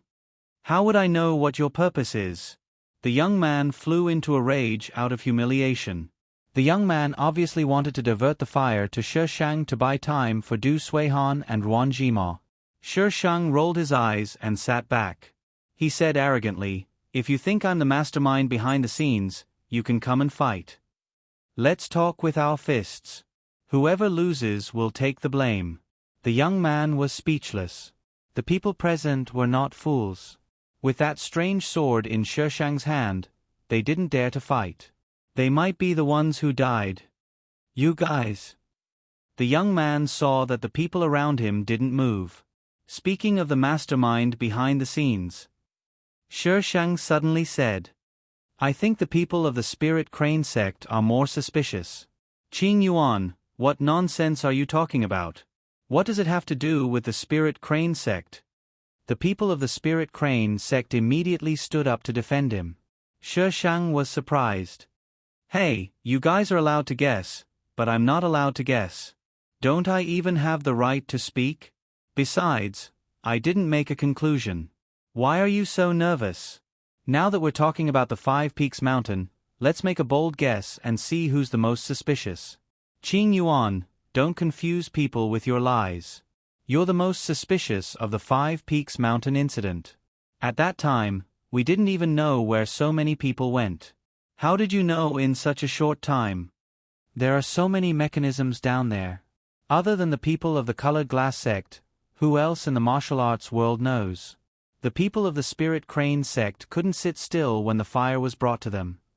You're angry out of humiliation, Shi Shang clicked his tongue. If you guys didn't do anything wrong, why would you be angry out of humiliation? Who did anything wrong? Qing Yuan, I think you're the one who did something wrong. How dare you lead the public opinion here? Damn, you even know the word public opinion. When I was leading the public opinion, you were nowhere to be found. How were you guys caught? Were you drugged? Why didn't you say it was the people of the Ziwei Villa? They're the masters of poison. Isn't it easy for them to drug you without anyone knowing? Shishang said with a faint smile. The Ziwei villa wasn't nearby at that time. Many people can testify where they were. The Ziwei villa appeared suddenly. How could they not be suspicious? The first place they investigated was the Ziwei villa. However, they had a whole city of witnesses. At that time, the Ziwei villa was there with people. Seeing that things were getting out of hand, Shishang rolled up his sleeves. Forget it, it's useless to say more. Come, let's fight. If you win, you can say that I'm rebelling. When it came to fighting, the people there were very obedient. No one was willing to fight. Just when everyone was obedient, there was a commotion in the crowd. It seemed that someone had fallen to the ground. Then, the people in the martial arts field fell one by one like wheat being cut. Wang Shu immediately pulled Shishang and jumped to a high place. There seemed to be a faint fragrance in the wind. He reached out and covered Shishang's mouth and nose. Don't breathe. There were people below who reacted as quickly as Wang Shu. However, when they were about to jump to a high place, a group of people in black appeared silently.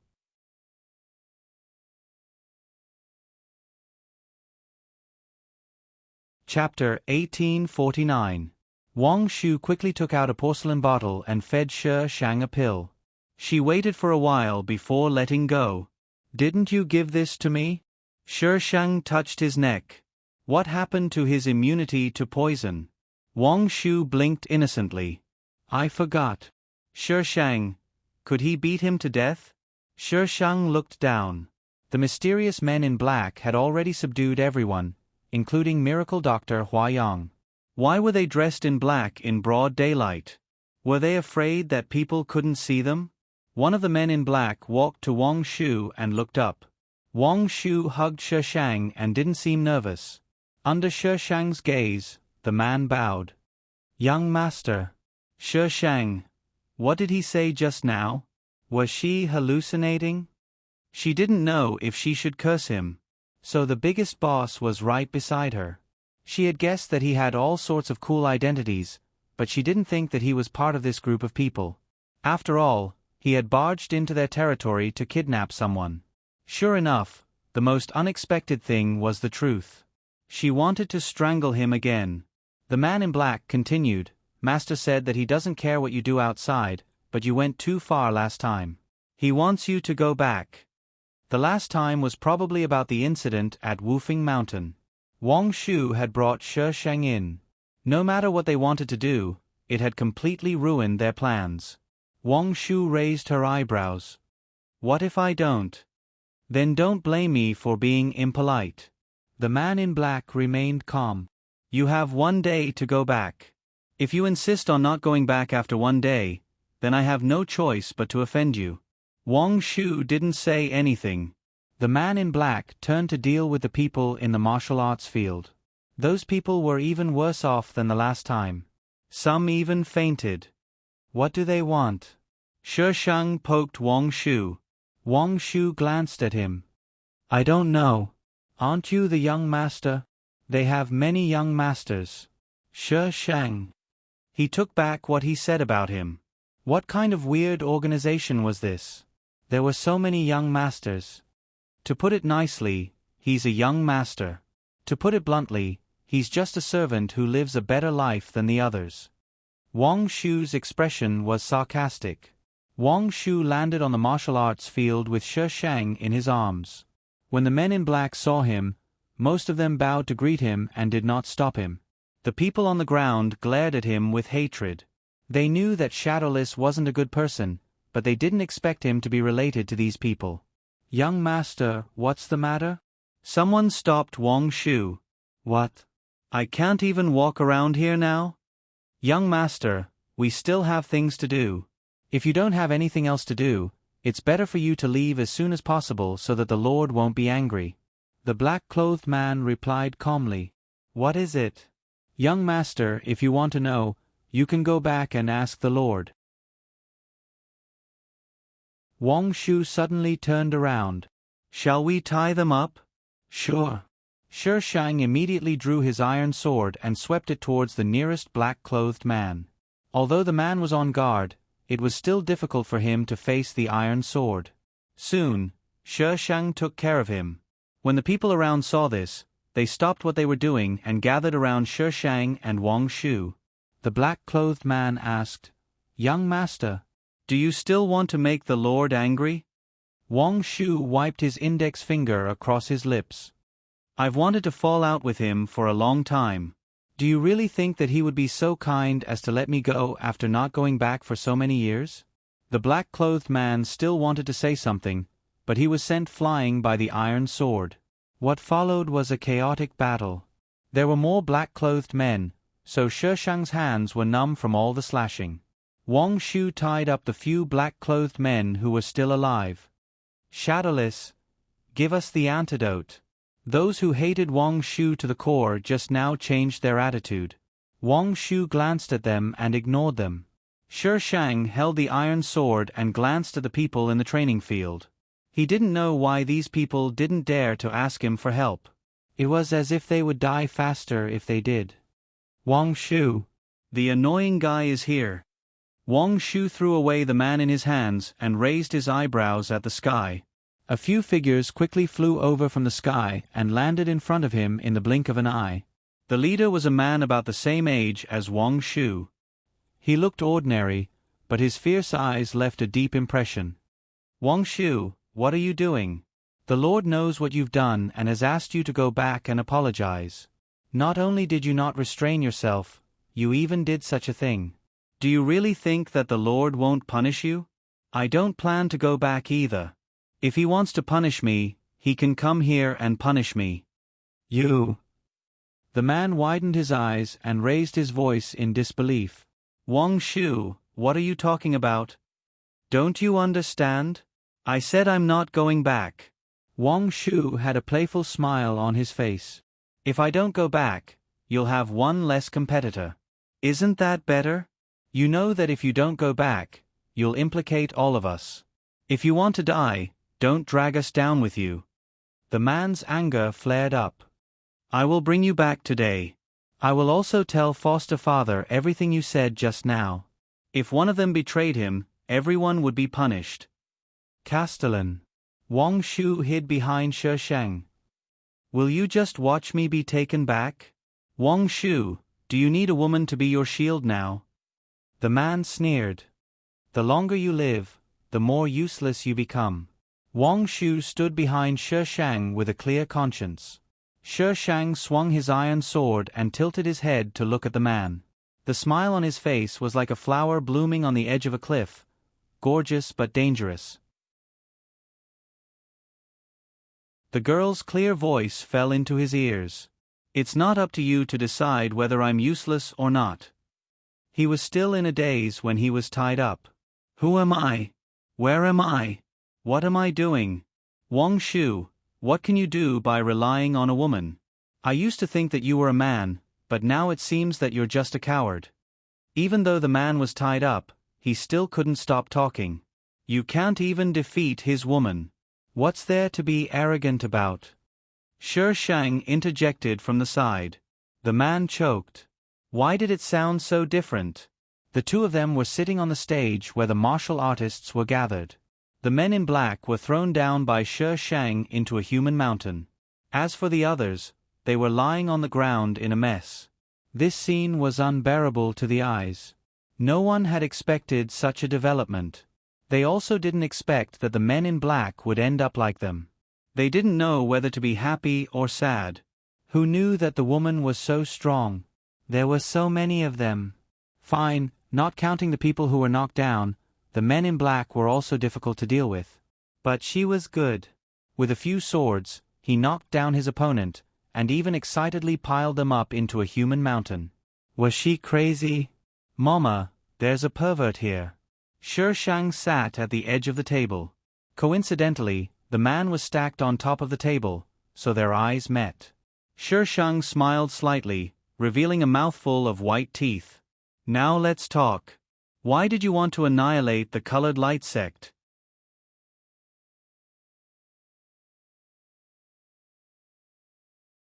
Chapter 1850. The man snorted coldly and turned his head to the other side, unwilling to answer. Shi Shang also didn't want to know why the colored glass sect was destroyed, so she just asked casually. Since the man didn't answer, she didn't want to continue. Out of the corner of his eye, the man saw Shi Shang stand up, holding the glittering iron sword. As if he was preparing to, the man widened his eyes. She just asked one question? Shouldn't she have interrogated him? Why didn't she ask after one question? The man couldn't understand Shi Shang's unconventional behavior, so he didn't know why he died so quickly. Shi Shang got rid of Chang Yao Jin, who came out of nowhere, and jumped off the stage. Then, he grabbed a person and gave him the antidote. That person trembled as he took the antidote. His mind was full of questions. What was this devil trying to do? He didn't seem to have offended her just now. Shi Shang picked up a sword from the ground and gave it to that person. Then, he pointed at the tied-up Ruan Jima. Go and kill her. Why? That person asked boldly. She was so powerful, so why didn't she kill her herself? Shi Shang's eyes curved. Are you going or not? Yes. If he didn't go, he would lose his life. Ruan Jima didn't have any strength. She could only watch as that person walked closer to her, his fierce gaze falling on Shi Shang. Do it. What are you waiting for? Shi Shang urged that person. Soon, someone would come to save her again. That person trembled, took a deep breath, and stabbed the sword in his hand towards Ruan Jima.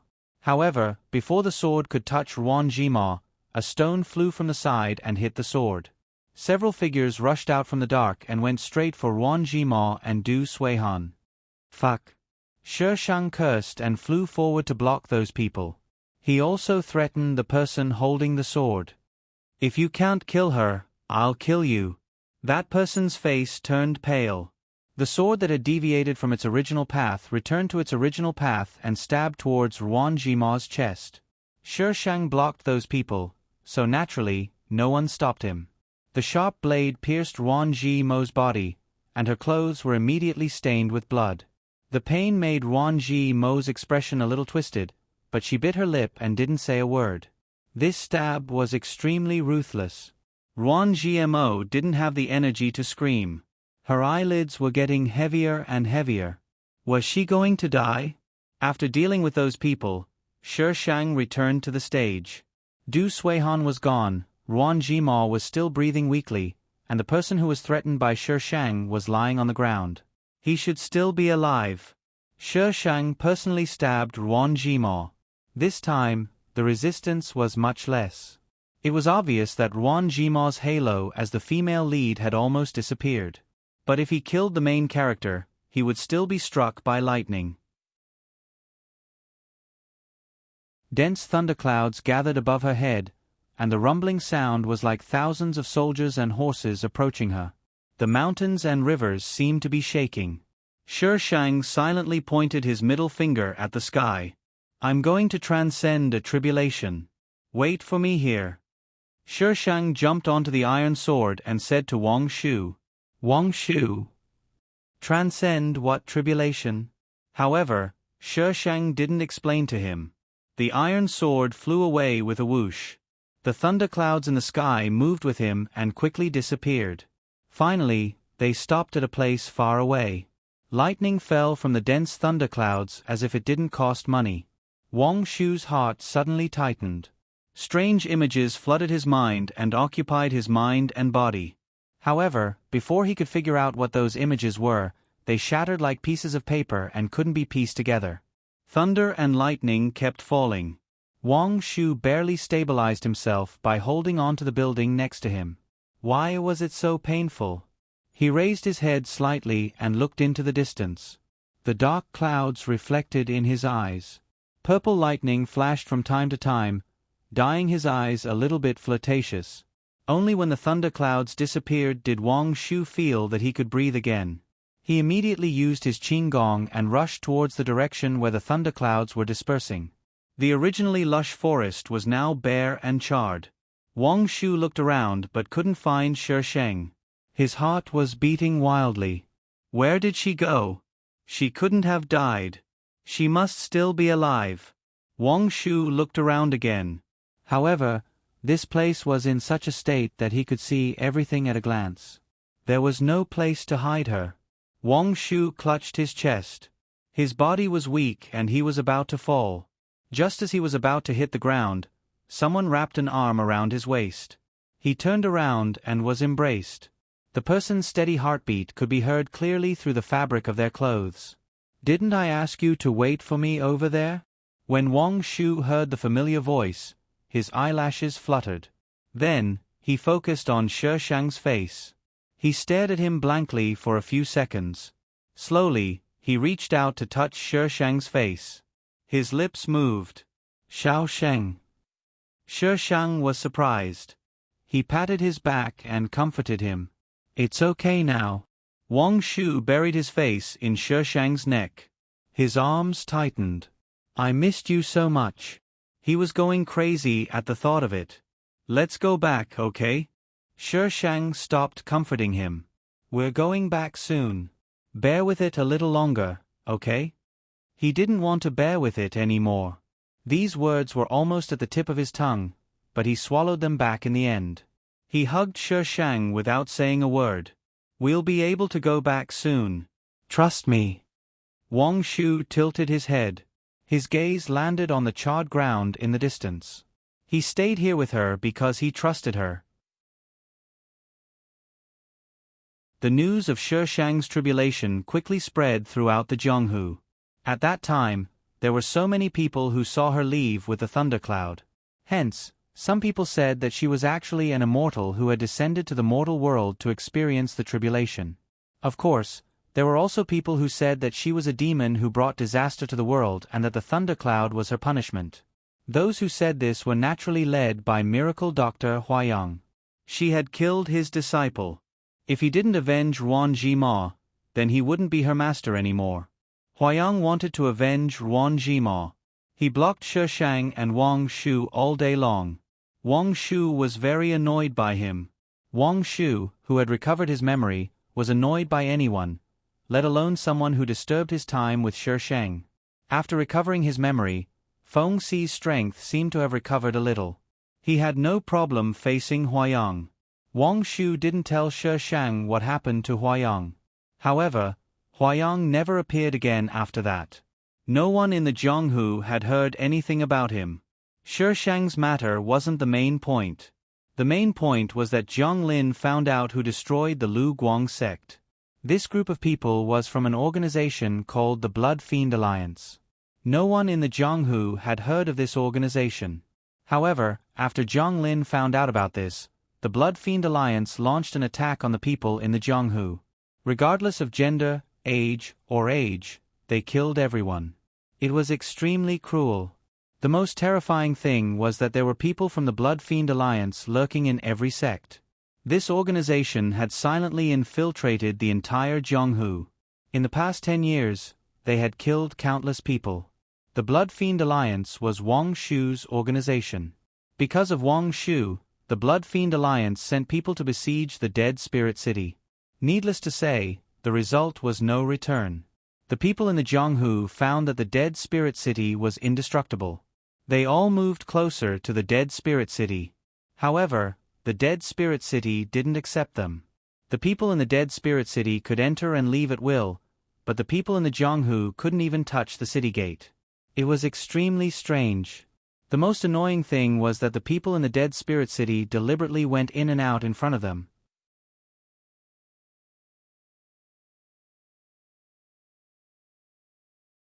Chapter 1851. Xiao Sheng. Wang Shu came in with a big bouquet of fresh flowers and presented them to Shi Shang in a fawning manner. "I just picked them. Do you like them?" Shi Shang glanced at them. "I don't like them." Wang Shu was slightly disappointed. "Then what does Xiao Sheng like? Why didn't she like the things he gave her?" "You."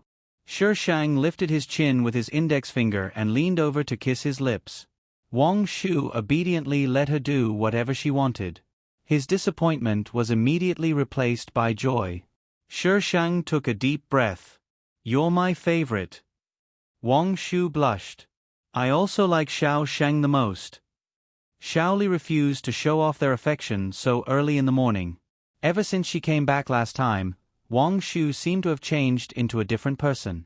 Not only did he stick to Shi Shang all day long, but he also learned to act coquettishly and cutely. This was clearly her patent. What made her most angry was that when she couldn't act coquettishly and cutely, Wang Shu just casually said something and she agreed. How annoying! The city lord who cared about the opposite sex but not his humanity was the most annoying. City lord. Xiaoli knocked on the door and entered. She wanted to be a third wheel and anger him to death. City lord, I have something to tell you. Shi Sheng let go of Wang Shu. When Wang Shu lowered his eyes, his cold gaze swept over Xiaoli. In that instant, Xiaoli felt a chill all over her body. She felt like she was being stared at by a ferocious beast. It was so dangerous that her legs went weak and she wanted to run away. However, when Wang Shu raised his head again, his face was as obedient as ever. Xiaoli's heart still had lingering fear. She subconsciously took a few steps back. Was it her imagination just now? What's the matter? Xiaoli continued to retreat. She swallowed her saliva and quickly said, Ziwei Villa and Shueshar Alliance are fighting outside. As soon as she finished speaking, she turned and ran out of the room. She was scared to death. Shi Shang looked at Wang Shu helplessly. Why did you scare her? Humph. Wang Shu snorted and turned his head away arrogantly. Okay, as long as you're happy. His arrogant wife. Little master, will you watch the show with me? Wang Shu's expression became obedient. He reached out to hold Shi Shang's hand and opened his clear eyes. He was so cute that people wanted to ravage him. Shi Shang resisted the urge and brought him to the city gate. Outside the city gates, the Jianghu people and Ziwei Villa were in the same camp. The Blood Fiend Alliance's army was right on the opposite side. This time, their numbers were several times larger than before. From the looks of it, this was probably the final battle. Shi Shang stepped on the city wall and shouted at the two parties who were in a stalemate below, Remember to clean up after the fight. Don't dirty my place. This shout broke the deadlock. Someone from the Blood Fiend Alliance looked towards the city wall. It was a middle-aged man. The first impression he gave was that he was a eunuch. This person stood at the very front. The Blood Fiend Alliance was extremely respectful towards him. He should be the person in charge of the Blood Fiend Alliance. Wang Shu, come back. The Eunuch League leader's slightly shrill voice came from below. There was no sign of anger, as if he was summoning a pet that had run away from home. Wang Shu looked at the people below indifferently, as if he didn't know them. To the current Wang Shu, he was Feng Ci. The memories of this body were no longer important. All that was left in his body was Shi Sheng. Therefore, he had no interest in knowing who the person below him was. Wang Shu, foster father is talking to you. Didn't you hear him? The Eunuch League leader didn't get a response and couldn't help but get angry. Don't make foster father angry anymore. Come back now. You are still the young lord. Foster father will not pursue the matter from before. Wang Shu looked at Shi Shang and blinked innocently. He is now a member of the Dead Spirit City. He has nothing to do with you. If you want to fight, then fight. If not, then get lost. The Eunuch League leader looked at the arrogant woman on the city wall and his face darkened. Wang Shu, you want to go against foster father for this woman? Wang Shu still didn't say anything. He didn't want to talk to these people. The Eunuch League leader sneered and waved his hand to order, kill them. The people of the Blood Fiend Alliance came out from behind him. The sound of fighting could be heard from below. Prince Ziwei, whose white clothes were whiter than snow, went straight for the Eunuch League leader. He seemed to have a grudge against the Eunuch League leader. His attacks were fast and accurate. The Eunuch League leader's strength wasn't weak either. The two of them couldn't determine the winner in a short time. The people of the Blood Fiend Alliance seemed to have taken stimulants. When the people of the martial arts world went up against them, they could only take a beating. Mayor, it's Brother Zhang Lin. Xiao Li stood far away and pointed at the group of people who came from behind the Blood Fiend Alliance. The person leading them was Zhang Lin. He seemed to have seen the people on the city wall. He paused for a moment and quickly retracted his gaze. He made a few hand signals to the people behind him. The group of people spread out and surrounded the Blood Fiend Alliance. Zhang Lin was very tactical. He first took care of the people on the outside. Then, he approached the Eunuch League leader who was fighting with Prince Zi Wei. When the Eunuch League leader wasn't paying attention, he launched a sneak attack and hit the bull's eye. Stop! Zhang Lin's sneak attack succeeded. He immediately held the Eunuch League leader hostage and shouted at the people around him. When the people of the Blood Fiend sect saw that the Eunuch League leader was being held hostage, they all stopped. The people of the martial arts world also prepared to stop. Shi Shang was blindly giving orders from above. Kill them now. Do you still want them to fight back? She also didn't understand why both sides had to stop fighting when someone was being held hostage. Wasn't it the best time to counterattack when the other side stopped fighting? Do you think everyone is as shameless as you? Shi Shang rolled his eyes. Can you save your life if you want to save your face? If you lose your life, what's the point of saving your face? Go down and become the son-in-law of the King of Hell? I don't want to talk to the host. Goodbye. Everyone was also speechless. However, in the next second, the scene that was originally quiet suddenly became chaotic again. Stop, or else I'll kill him. Zhang Lin shouted at the people of the Blood Fiend Alliance. Make them stop. No one listened to Zhang Lin's voice. He could only let the Eunuch League leader give the order. The Eunuch League leader didn't show any signs of panic since he was being held hostage. This proved that he wasn't afraid at all. Kid, you're still too young. Ugh. Something cold slid down his throat. Xiao Li rushed out from the crowd, took a rope and tied it around his body. Then, she quickly ran in the direction of the city gate. The Eunuch Alliance leader was dragged on the ground, leaving a drag mark.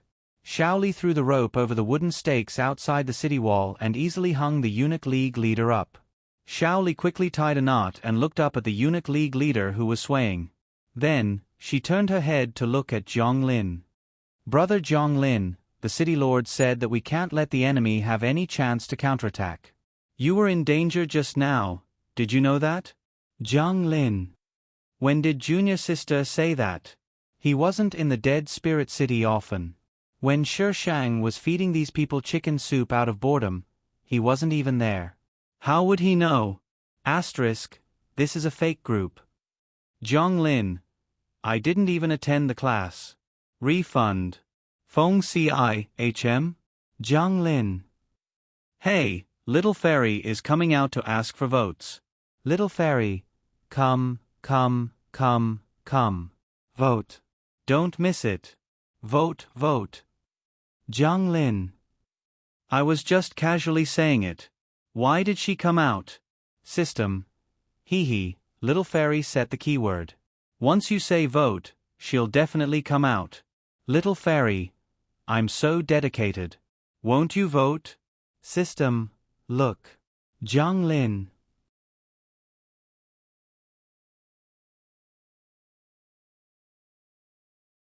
Chapter 1852.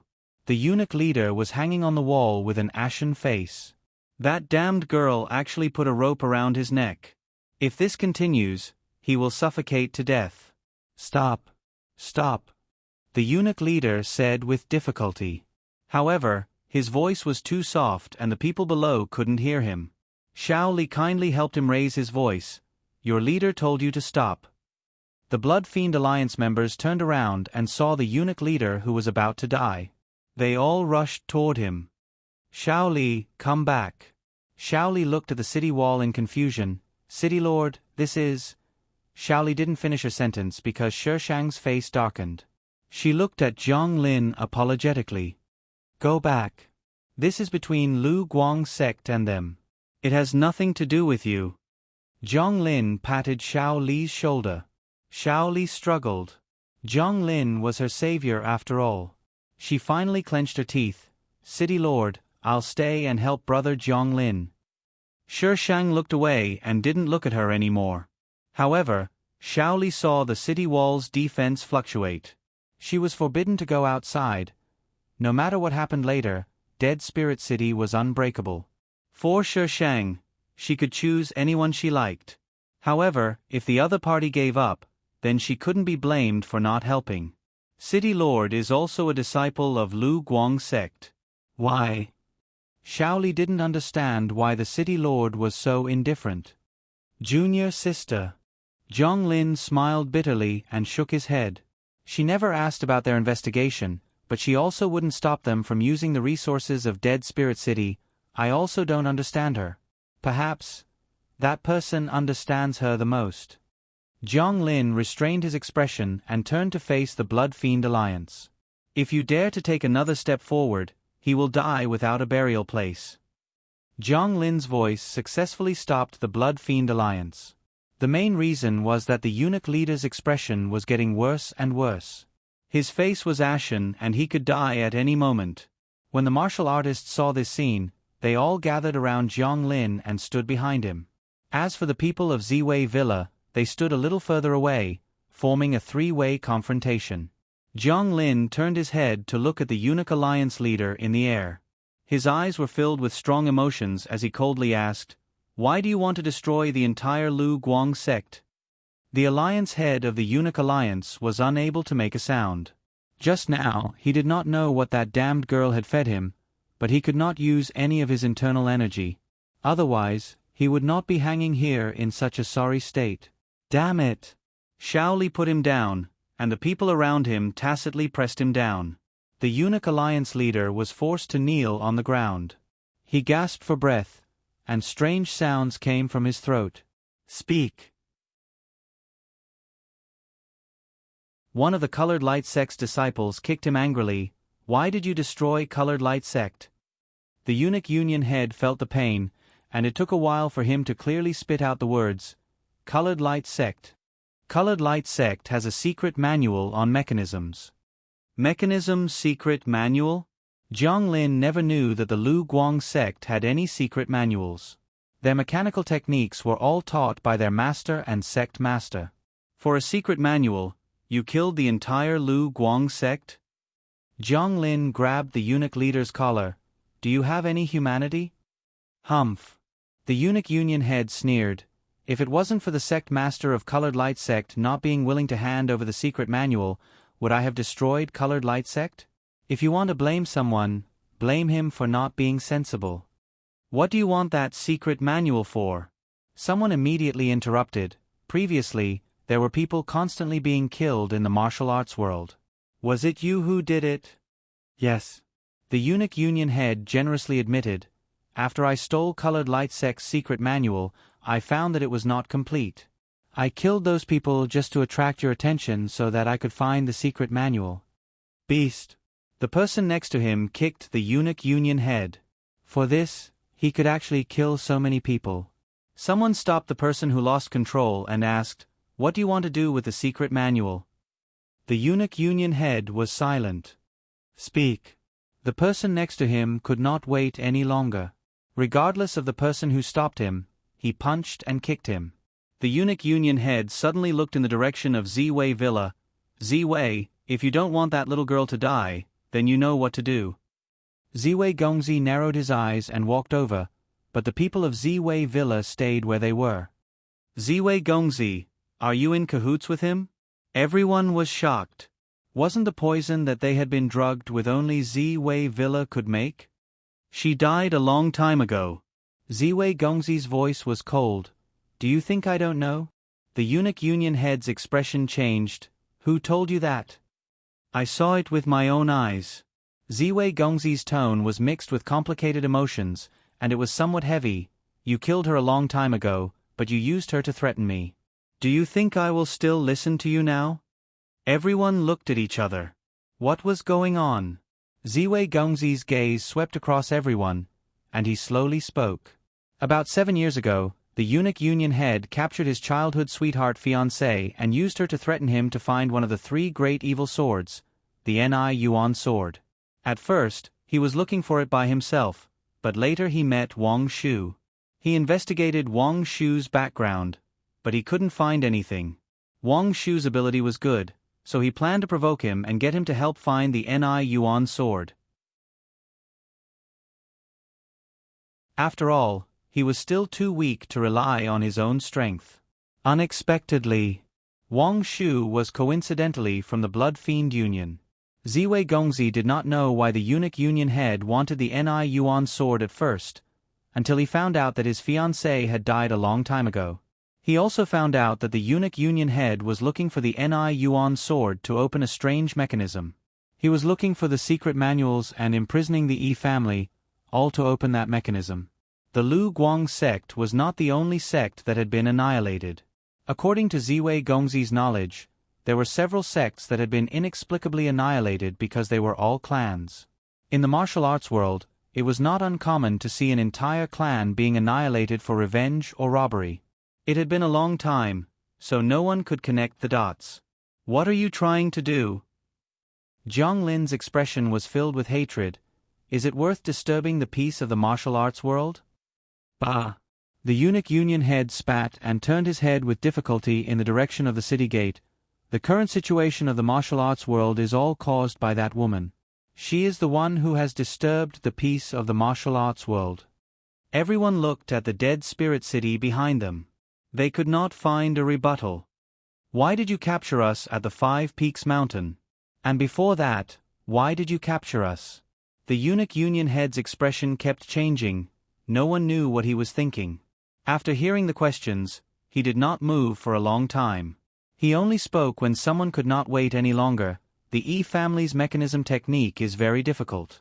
I only captured Yi Zheng before. He alone could not open that mechanism, so I thought that some of you must know how to do it."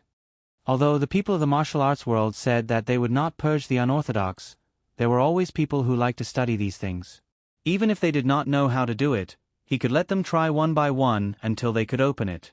This was his purpose for capturing them.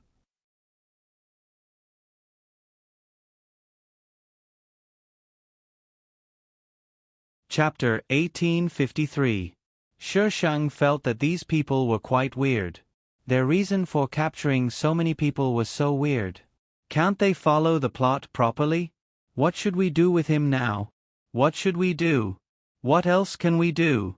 This kind of person should be executed. Kill him. Yes, kill him. He killed so many of our people.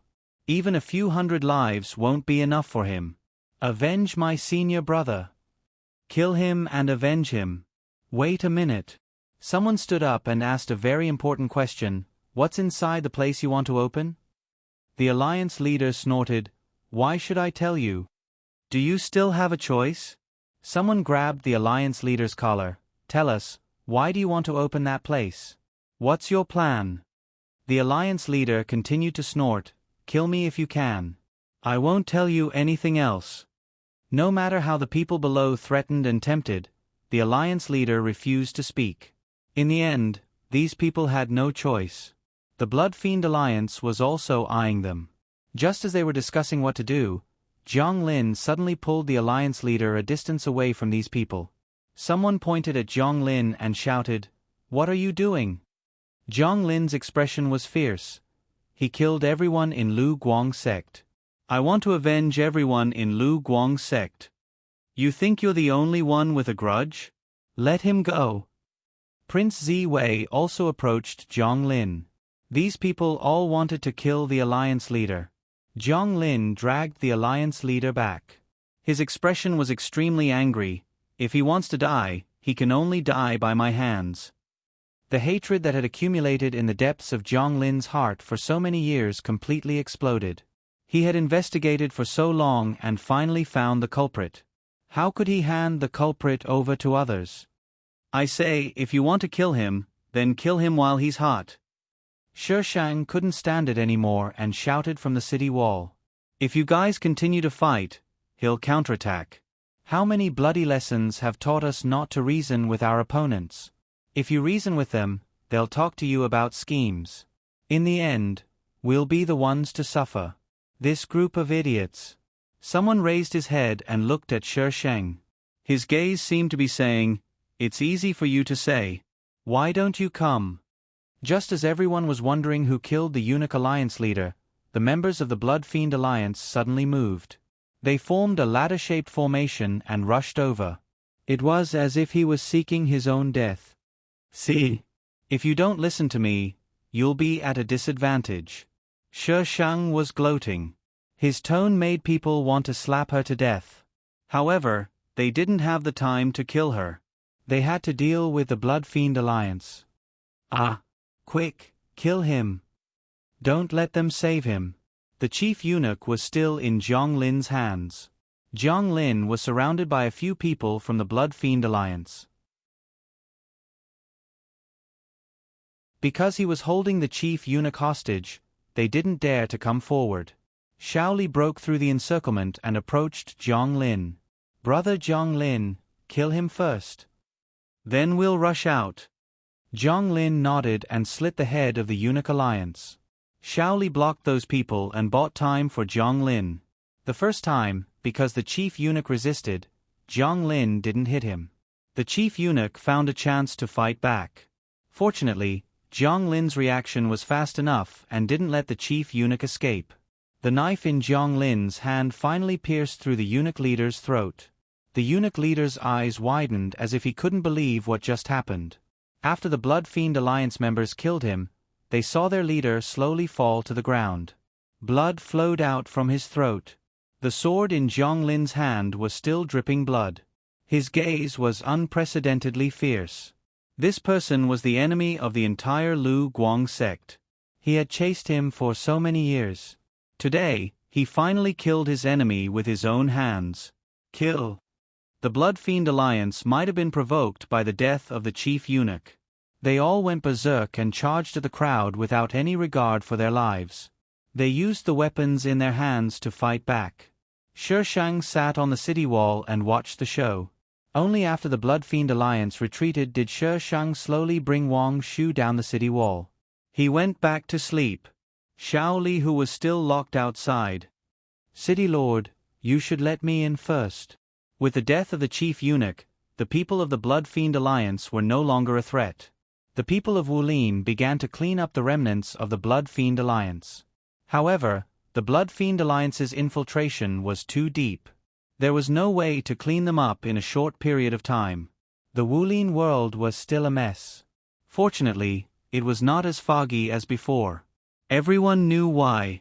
They just needed to go back and check if there were any spies from the Blood Fiend Alliance in their sections. Shi Sheng did not ignore this matter. He acted as if whatever they did had nothing to do with him. The only person he cared about was Wang Shu. Zhang Lin wanted to see Shi Sheng a few times, but he was stopped by Wang Shu. Zhang Lin had no choice but to let Shaoli pass a message to Shi Sheng. He said that he would leave Dead Spirit City and rebuild the Lu Guang sect. The Lu Guang sect was destroyed and had no disciples. However, they were still alive. They were the disciples of the Lu Guang sect. They could rebuild the Lu Guang sect and bring it to greater heights. They could let the sect master and elders of the Lu Guang sect live in peace. Shi Sheng only revealed an ambiguous smile. Many years later, Shaoli still did not understand why Shi Sheng would reveal such an ambiguous smile.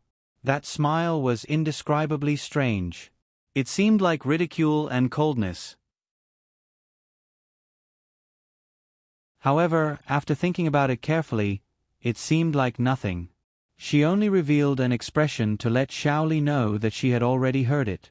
Shaoli could never understand what her master was thinking. The Blood Fiend Alliance collapsed.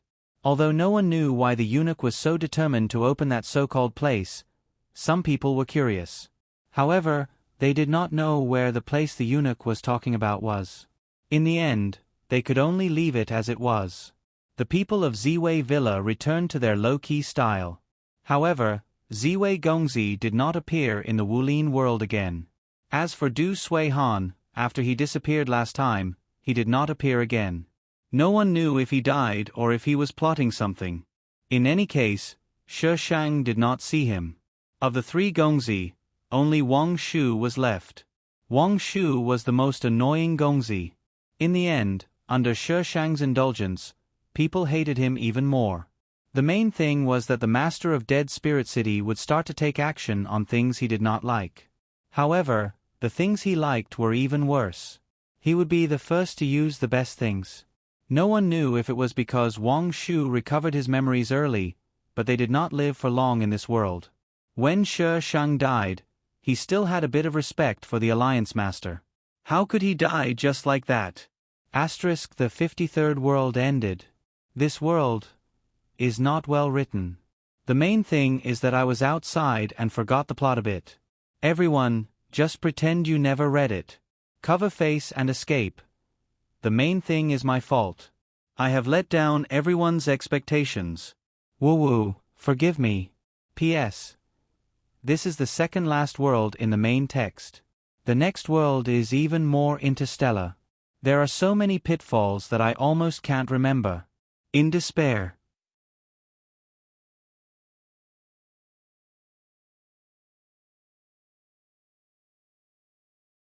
Chapter 1854. Everyone knew that Yu Huan was a liar. Asterisk, drip, drip, drip. A clear sound rang in Shi Shang's ears. She moved her hand with difficulty. There seemed to be something around her fingers. As soon as she moved, the thing immediately tightened. Shi Shang stopped moving subconsciously. Sure enough, the thing also stopped moving. Her eyelids were sore and she couldn't open them at all. After several attempts, she finally managed to open her eyes. All she saw were green vines. At this time, she was entangled in the middle of these vines. A few small vines pierced into her blood vessels and sucked her blood like an infusion tube. Shi Shang. What was going on? Was I a nutrient solution? Shi Shang used the part of her head that could still move to look at her surroundings with her limited vision. There was nothing to see. All she saw were green vines. Oh no! There were other poor people in the same situation as her in other places. Shi Shang counted about 7 or 8 people in the same situation as her. They looked worse than her. Calm down. Calm down. Shi Shang took several deep breaths and forced herself to calm down. However, it turned out that she couldn't calm down at all. Her wrists were entangled in vines. As soon as she moved slightly, the vines tightened and the roots pierced deeper into her blood vessels. Fortunately, the vines didn't suck blood fast. Shi Shang took out her iron sword and cut off the vines that were wrapped around her in one breath. Then, she flipped over and got up. When the vines tried to wrap around her again, she cut them off cleanly. She stepped on the vines that were flailing wildly, trying to wrap around her again to escape from this place. There were too many vines. Shi Shang cut them all the way with the iron sword. After a while, she saw the yellow rock. As she approached, the yellow rock became bigger and bigger. Shi Shang fell on the rock. Her body suddenly became weak. She felt dizzy and couldn't summon any strength. She didn't know how long the original owner had been entangled there. Her body had sucked too much blood. Just now, she had used up her last bit of strength, so now she could only lie there like a corpse. The vines didn't approach the rock. They stayed around the rock, as if they wanted to go forward but didn't dare to. Shi Shang's heart sank. If a ferocious creature did not dare to approach a place, there must be an even more ferocious place in that place. Therefore, she might be in even more danger than before. Quick, take me up. Shi Shang hurriedly asked the iron sword to take him up into the sky. The ground is dangerous. I want to go back to Mars. The iron sword lifted Shi Shang into the air. Shi Shang sighed as he lay on the iron sword. So why did I have to do it manually just now? Wouldn't it be better to just go to heaven? It was all because the original owner was too much of a scammer, causing her to lose her IQ. The sky was a little gloomy, and there seemed to be dark clouds overhead. Lightning as thick as an arm could strike down at any time. Shi Shang narrowed his eyes and watched for a while. He was only relieved when he was sure that the lightning was not coming for him. She was someone with a criminal record. After being struck by lightning so many times, it was better to be more careful. The original owner was called Yu Huan. This world was a very strange one. Next, please come with me to science, no, to the destruction of a planet. The world Yu Huan lived in had suffered a meteorite fall not long ago. It was commonly known as a meteor shower. This meteor shower went straight to the planet Yu Huan lived in. The meteorite carried deadly radiation. No matter if it was plants or animals, they would all die under the radiation. This meteor shower almost swept through half of the planet. Therefore, the safe places were concentrated on the other side. A large number of survivors gathered there. It was originally a planet's population. Although so many people died, there were still a lot of survivors. All of them rushed to the same place at the same time. One could imagine what the world would become. In the chaos, human order was out of control. In the end, materials and resources were snatched. Even the police had become decorations and had no practical use. The meteorite was just the beginning. The meteorite would kill all the plants and pollute the water. All the places where the meteorite first landed would become desertified. Once a place became desertified, it would spread like a virus. In the end, almost the entire world became a desert. The number of survivors could be counted on one hand. Without materials and water, humans died day by day. Later, these people formed a team and looked for water and food in the desert. This world that was once full of cities was now only a desert. Later, they really did find an oasis. It was the place where Shi Shang had just woken up. There was a water source in the middle of these vines. However, these vines were not easy to deal with. At first, they thought of many ways. The vines were all around the water source. As soon as people got close to the water source, they would attack crazily and prevent people from getting close to the water source. After a series of failures, someone suggested using people as bait to lure away the vines. Then they would go and get the water. The effect was very good. Compared to water, these vines preferred human blood. Therefore, they successfully got the water source. With the water they got back, the group of people survived for a few more weeks. However, this was far from enough. In this desert, without water, they would die. The host was the second batch of people to be used as bait. They used old people and children as bait. The original owner was a girl, and a pretty girl at that. Although she wasn't devastatingly beautiful, she was still a pretty girl from a humble family. She was much more pleasing to the eye than the average girl. This kind of girl should not be treated like this. However, the host's personality was not very likable. She was gloomy and spoke nonsense all day long. She cursed that they would all die. Everyone wanted to live. They all wanted to see hope. However, she was gloomy and said things that made people lose confidence. Therefore, everyone in the group liked her more. When the second batch of bait was used, the host was chosen. What the host said was true. She saw the future. This planet was barren and yellow sand filled the sky. There were no humans or any other living creatures. The host could see this scene whenever she closed her eyes. She wanted to live well. However, she was tortured by this scene every day. Her faith had long been destroyed. She did not dare to die. She could only live in depression. However, the host did not expect that they would use her as bait to lure the vines. She was tied up by them and dragged around the vines with their only car that could still drive. The hot yellow sand poured into her mouth and into her stomach. She thought she would die there. However, she did not die. She was caught by the vines. They wrapped around her limbs, waist, neck. She was dragged away in a sea of green. The original owner didn't know if the group of people had gotten the water. She only remembered the last scene she saw before she lost consciousness. In the sky filled with yellow sand, tall buildings suddenly appeared. The entire world was filled with vitality. The past few years were like a dream. In the end, she woke up from the dream. Shi Shang was stunned after receiving the host's last wish. "I will not do this last wish." Host. The system was puzzled. No matter how willful the host was, she had never rejected it. Why did she reject it this time? This was not in line with the host's character. *I am a strong writer. I can't hold on until tomorrow.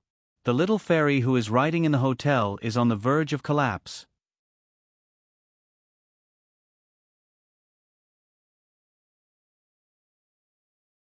Chapter 1855. Do you know how willful her request is? Shi Shang gritted his teeth. His eyes were filled with a ferocious light, which was terrifying to look at. The system didn't know how willful the host was, but it knew that the host was very scary right now. It was as if she was going to kill someone. No, kill the system. But Face was very obedient. Please don't scare me. She actually wants me to restore this world to its original state. Shi Shang flew into a rage. What does she think I am? Hamlet? I can conjure one up in a matter of minutes. What does Hamlet have to do with this? Host, are you mad? You're starting to talk nonsense. Shi Shang corrected himself confidently. His face was still filled with anger. Harry Potter. The host's ability to act tough was improving. Host, aren't you omnipotent? Can't you do such a small thing? Don't you feel embarrassed to act tough? What does this have to do with I acting tough? Shi Shang was still very angry. His tone was filled with anger. Who the hell wants to change the world for I to see? This is not a mythical world. Do you really think I am a god? Host, you know the rules. You must complete this task. The system was just doing its job. The original host's last wish was the price for using the original host's body. I won't do such a ridiculous last wish. Whoever wants to do it can do it. Shi Shang declared a strike. When had she ever done such a great thing to save the world? Let her. Shi Shang's eyes turned and the expression on her face suddenly turned strange. Host, what are you up to now? The system's alarm was buzzing. The host's expression seemed to indicate that she was about to do something bad. The system was most afraid of the host's expression. It had already predicted that there would be a lot of mess to clean up. It's none of your business. Go offline. Shi Shang didn't hesitate to ask the system to go offline. She looked at her current location. She didn't know where the hell this place was. The vines were still the same, but she didn't see any F*King water source. Previously, when they were looking from above, the vines were surrounding the water source, as if they were monopolizing the water source. But back then, there weren't as many as there were now. Shi Shang narrowed his eyes. Could it be that the vines had discovered that someone was coveting their water source, so they had covered it up? Humans had this instinct. When they didn't want others to snatch something away, they would hide it. It was the same for plants, not to mention this kind of vine that seemed to have some intelligence. Shi Shang lay on the iron sword to recover. At night, when the bright moon shone in the sky, Shi Shang saw the vines below begin to move.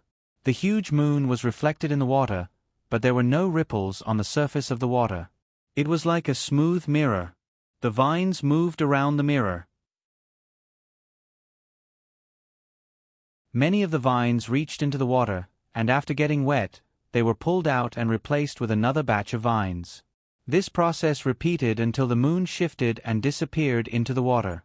Only then did the activity stop. Shi Shang was like an idiot as he watched them carry out this activity from above. The main reason was that she didn't want to move. She didn't have any strength left. Even spinach couldn't save her. Shi Shang's body was already lacking in nutrients, and he had been sucked dry of so much blood. He felt that it was already amazing that he could still stay awake.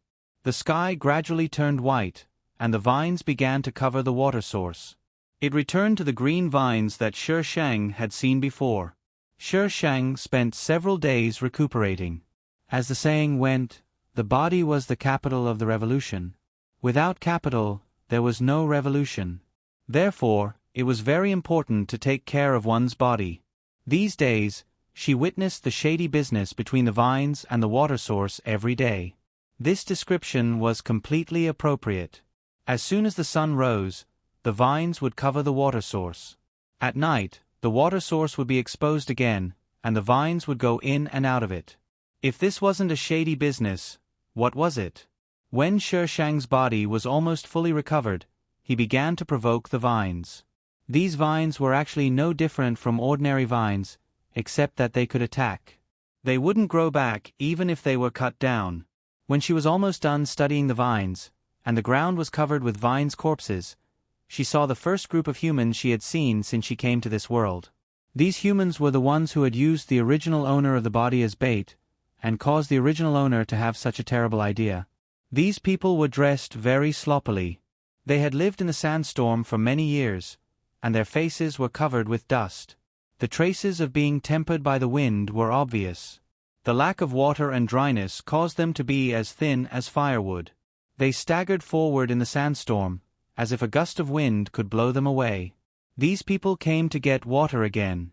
They first went to a higher place to observe, and when they found that there were only vines left, they were surprised. But soon, some people found that something was wrong. The vines couldn't have sucked up the water source so quickly. The water source must have been covered by the vines. Previously, when the vines didn't cover the water source, it was already very difficult for them to get water. Now, it was even more difficult. Shi Shang sat on the iron sword and looked at the people below who were struggling to get water.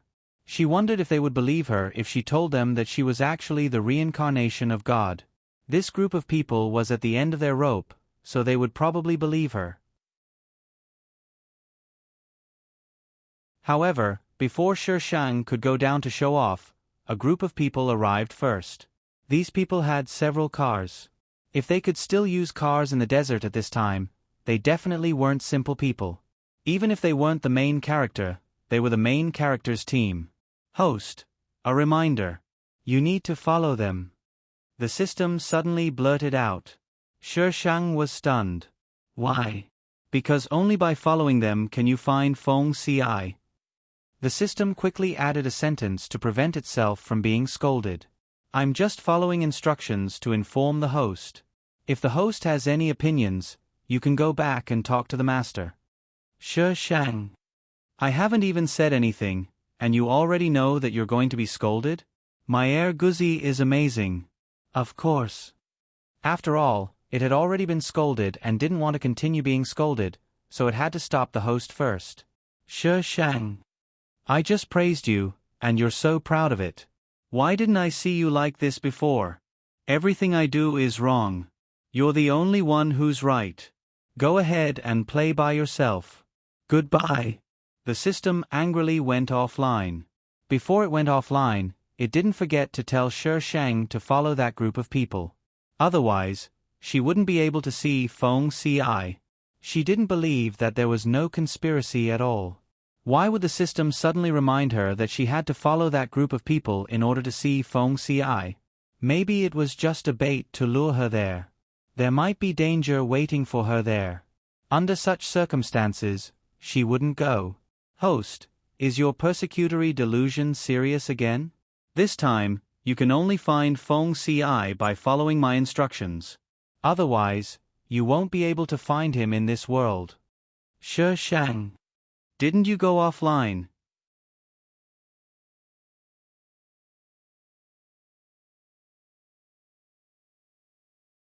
Chapter 1856. The system made it very clear and emphasized repeatedly that if she didn't follow the group of people below, the chances of her finding Feng Ci would be 0. Shi Shang pondered over the iron sword for a long time. In the end, he slapped his thigh. What was there to be afraid of? If anyone dared to come up and seek death, she would just fight them. Anyway, she didn't have anything else except time and unlimited resurrection buffs. She wasn't afraid of anyone. The group of people below had already rescued the people from before and brought them far away. The leader of this team was a woman. Perhaps for convenience, her long hair was tied into a bun, and a few strands of sweat-soaked hair were stuck to her cheeks. Although she was also in a sorry state, she had the aura of a leader. The entire team was obedient, and no one dared to disobey her. Captain Jian, according to our map, this is the place. There is a large patch of green vines in front, which proves that there is water here. However, we don't know where the source of the water is. If it is underground, it will be troublesome. A man leaned in front of the woman and pointed at the map with a worried expression. The woman called Jian Yi took the map and looked at it. Her fingertips traced a marked route and stopped at a certain spot. It can't be underground. Go and ask those people just now. They were attacked by the vines just now, but they still wanted to go in. They must know something. They refused to say a word. The man was a little helpless. He had asked them just now, but they didn't say anything. They just looked at them with the numb eyes that they had been incomparably familiar with for the past few years. That numbness made them feel like walking corpses. Not a single one. Jen-E returned the map to the man. I'll go and take a look. She went to the place where those people were placed and asked a few people in a row. Indeed, it was similar to what the man said. No matter what she asked, they didn't say a word. We are not bad people. Jen-E finally stopped in front of a teenager. I'll ask you a few simple questions. You only need to answer yes or no. Nod if yes, and shake your head if no, okay? The teenager looked at Jen-E a little timidly. Perhaps it was because Jen-E was a woman, she didn't make a fuss when she spoke, so the teenager was much less guarded. He carefully looked at the muscular man behind Jen-E.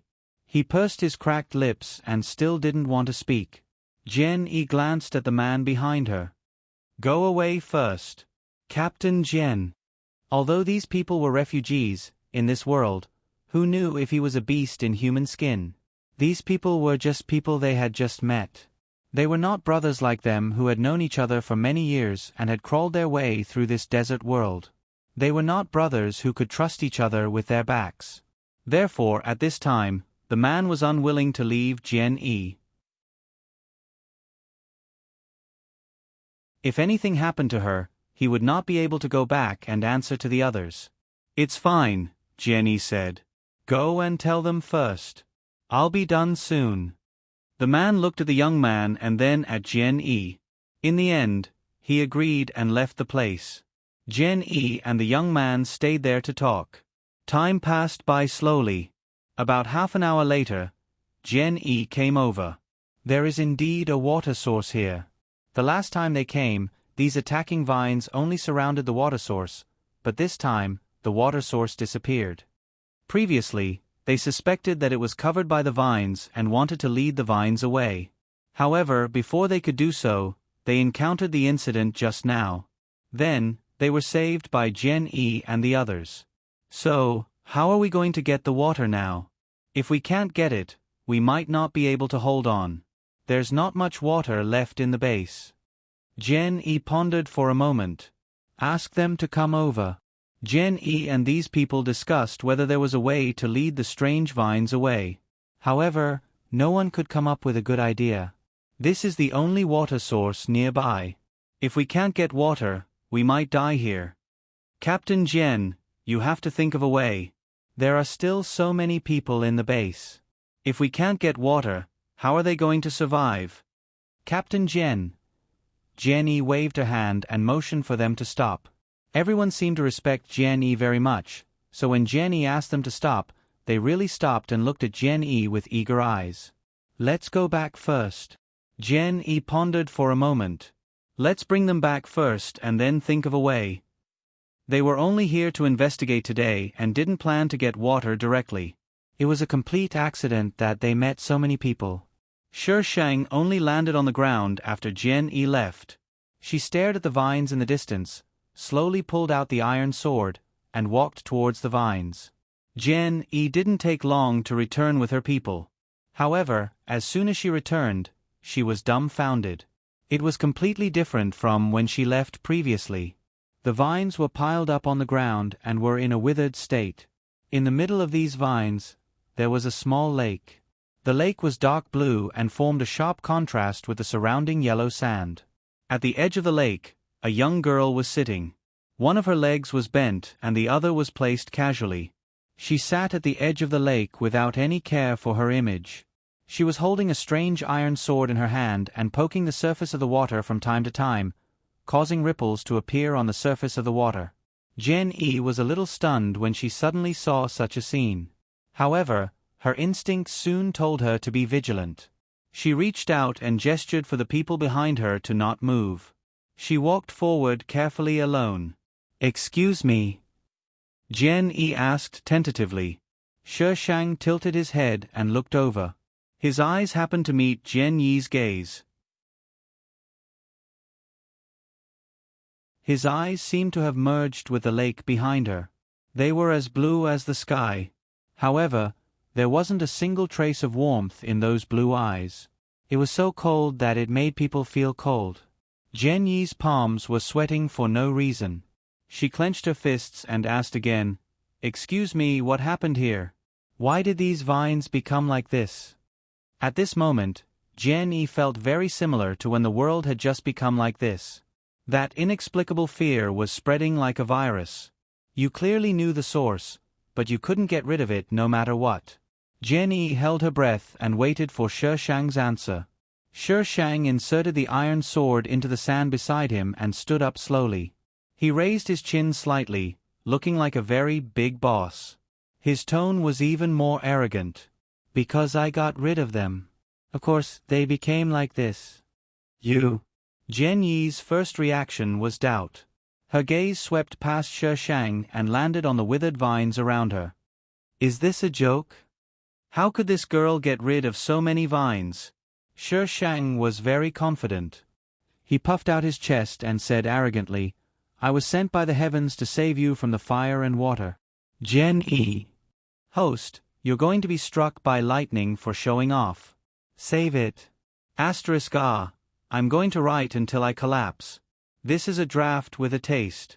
Are you sure you don't want to vote?"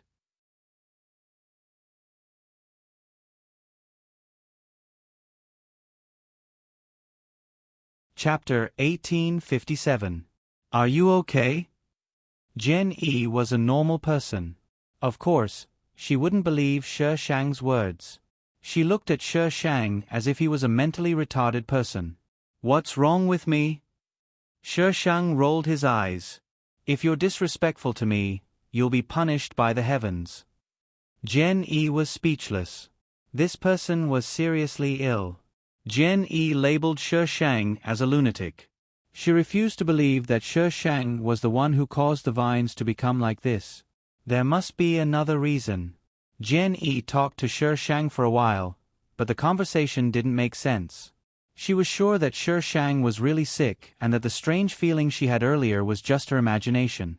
Then, she walked around Shi Shang and prepared to approach the lake behind him. The water in the lake was very clear, and it was completely edible. Such a large lake was enough to support their survival. When Jian Yi was about 50 meters away from the lake, sparks suddenly appeared in front of her. She felt a sharp pain on her skin, and she subconsciously stepped back. The pain immediately disappeared, but the sparks could still be seen in the air. "I told you that you'll be punished by the heavens if you're disrespectful to me." Shi Shang crossed his arms and looked at Jian Yi gloatingly. Jian Yi frowned. She didn't believe it and moved forward again. Just like before, sparks appeared, and her exposed skin was stinging. Jian Yi covered her arm and stepped back under Shi Shang's half-smiling gaze. She looked at Shi Shang strangely. At first glance, she was a little shocking, but after a second glance, she didn't feel that way anymore. She looked like a lunatic. Now, she looked more like a lunatic who was ready to act like a hooligan.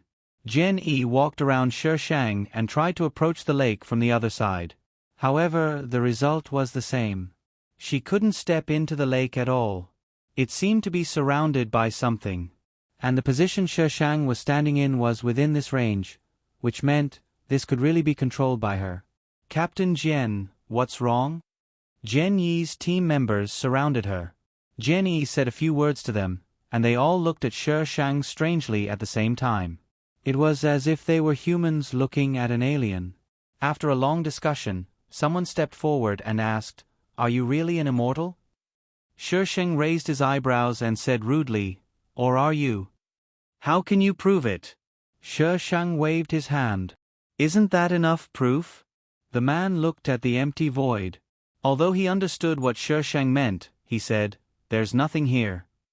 Shi Shang curled his lips and sat back on the ground indifferently, looking as if it was up to them whether they believed it or not. Anyway, she was not the one who was dehydrated. No matter how she made trouble, she would not be the one who died in the end. The people on the other side, what was the meaning of this? Aren't you going to explain yourself? They looked at each other for a moment, and the air became strangely quiet. After a while, Jian-yi gestured for them to come closer and whispered something to them. These people had strange expressions on their faces as if they wanted to say something.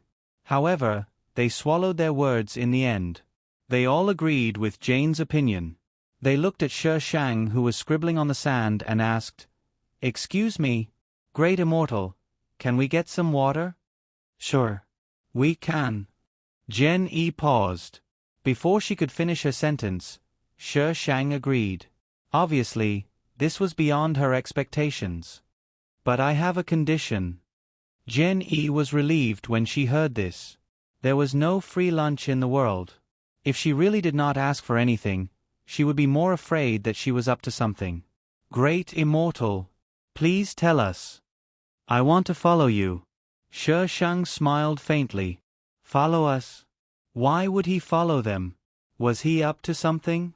Jian-yi did not believe in the existence of a great immortal. She felt that Shi Shang must have used some method to do what he did just now. It was just that they did not know. Now that he wanted to follow them, wasn't it obvious that he was up to something? But what could they do now? If they did not agree, they would not be able to get the water. In the end, they would die from dehydration. Jian-yi took a deep breath. "Great Immortal, what are you planning to do by following us?" Chunibyu Shang waved his arm. "To save you from the fire and water." Jian-yi was speechless. What a lunatic. Although Shi Shang acted like a lunatic, they had no choice but to bow their heads because of Shi Shang's tyrannical power over the water source. Therefore, the system did not understand what was the point of doing this kind of task. The system asked her to follow them just to make her feel aggrieved. However, she put herself in the highest position and even had control over their lifeline. She had the right to speak. It was really scary to have such a host. It was also hard for the protagonists to have such a lunatic. The system felt sorry for the protagonists for 1 second, but for the remaining 2 seconds, it felt sorry for itself. Shi Shang successfully followed Jian-yi and the others back to the place where they temporarily took refuge. This place was not far from the lake. Although it was all desert nearby, there used to be buildings here. Their refuge was under a 3-story building. "We will stay here for the time being," Jian-yi explained to Shi Shang. "The wind and sand are too strong up there. We can't stay in one place for too long. Otherwise, we might be buried underground. This is the place we have stayed for the longest time." They did not dare to walk in the desert when there was a shortage of water. Shi Shang's gaze swept across the old building. He did not comment on Jian-yi's words. Jian-yi also kept quiet. It was better not to provoke a lunatic. "Captain Jian, you're back?" A person came around the corner. When he saw Jian-yi, he quickly greeted her with a sincere smile on his face. Jian-yi nodded. "Captain Jian, did you find survivors again?" A few people came out from the other side and looked at Shi Shang, who was walking beside Jian-yi. As Jian-yi walked in, many people greeted her. Jian-yi patiently greeted these people and led Shi Shang down the stairs. This place might have been a subway hub in the past. It was very spacious and was divided into different areas. Other than Jian-yi's people, there were some refugees. They stayed in their own places. Compared to the numb survivors outside, the survivors here were obviously much better. "Captain Jian, have you found a water source?" Someone roared. As soon as this was said, everyone nearby looked over. It was a kind of expectant gaze. Some people even began to lick their dry lips and swallow their saliva. They really needed water now. Jian-yi took a deep breath and said, "Found it. Wow. We finally have water to drink. We found water. We don't have to die anymore. Where is the water? Captain Jian, please give us some water. We really need it. I'm still writing an update in the middle of the night. I'm so desperate that I want to die. Vote for me. I need votes to comfort myself."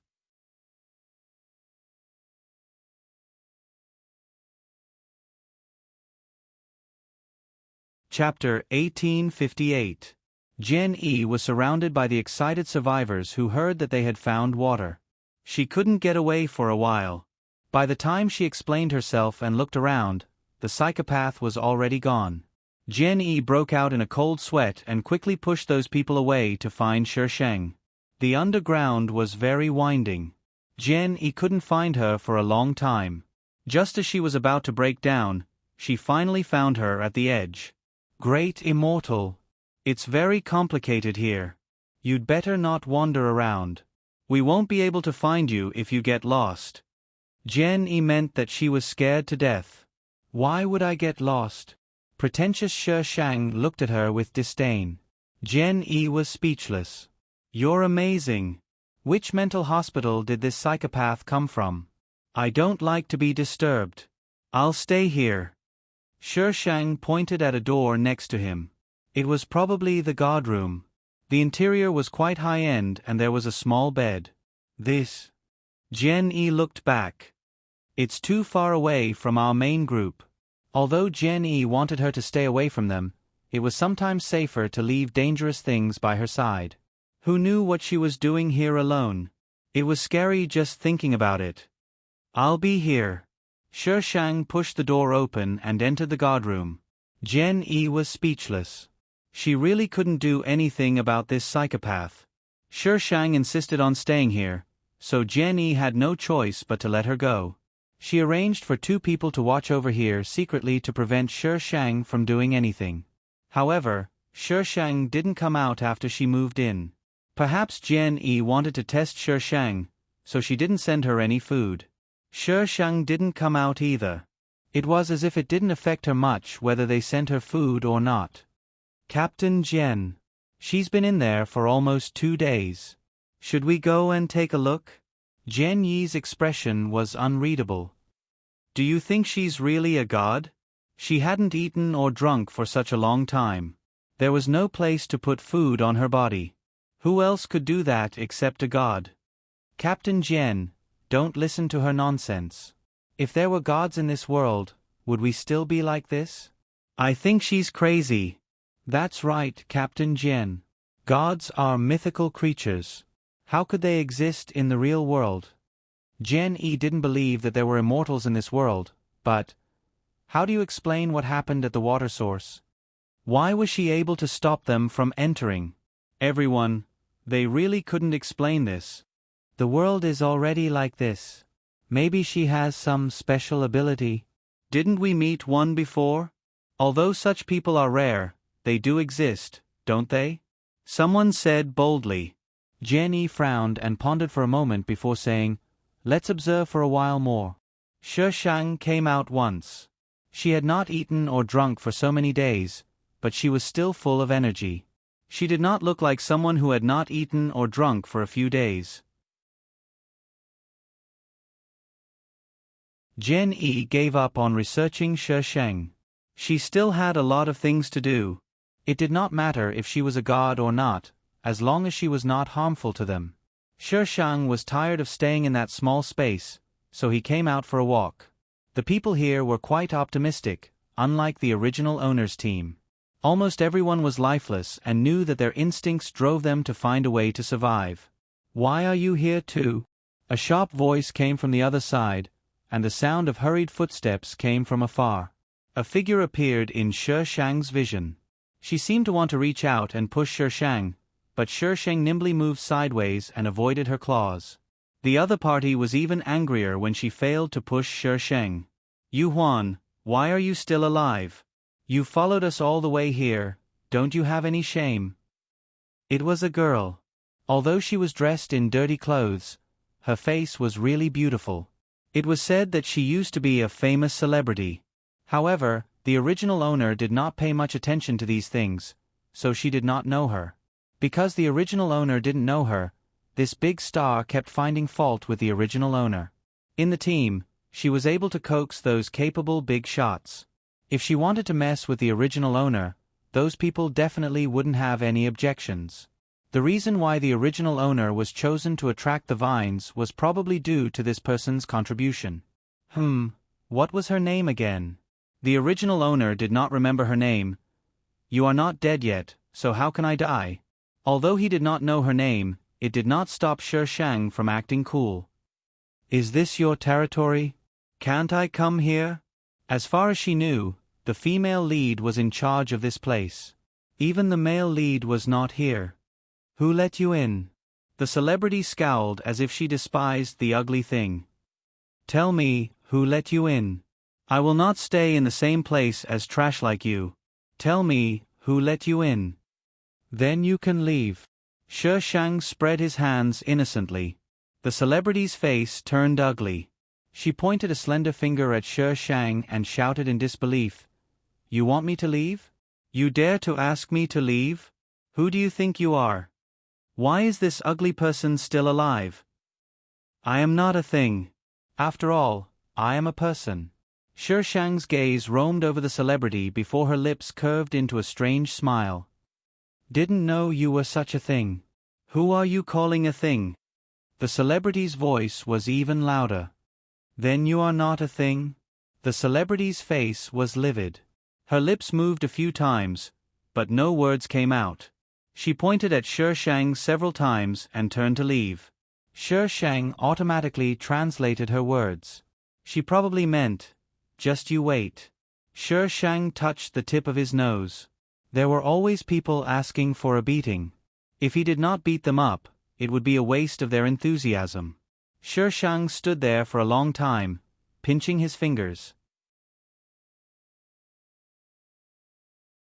He was waiting to beat them up, but the celebrity did not appear again. Shi Shang. What happened to bringing people to get back at him? Why did you leave just like that? This is not logical. Host, that is just what you think. Maybe she did not mean it that way at all. She was tricked. Shi Shang rolled his eyes. She will definitely come and make trouble for me. You will be unhappy if others don't make trouble for you, right? You are crazy. Yes, how can I show off if she doesn't make trouble for me? After all, I am a peace-loving person. I am too lazy to make trouble for others. I feel like vomiting. How can such a person say that he is a peace-loving person? Do you still remember the planes that you destroyed? That was not a plane crash. That was just a bunch of random data. Shi Shang nodded. Yes, that was it. You are being unreasonable. The system was about to break down. Bite me. The system does not want to talk to the host. I woke up early in the morning to write my story. I feel so hopeless because I have to go to the airport later. This should be the last draft that will be tasted. You're tuning in to the Narrate and Escape YouTube channel. Don't forget to subscribe and join us on this journey to catch the most captivating stories.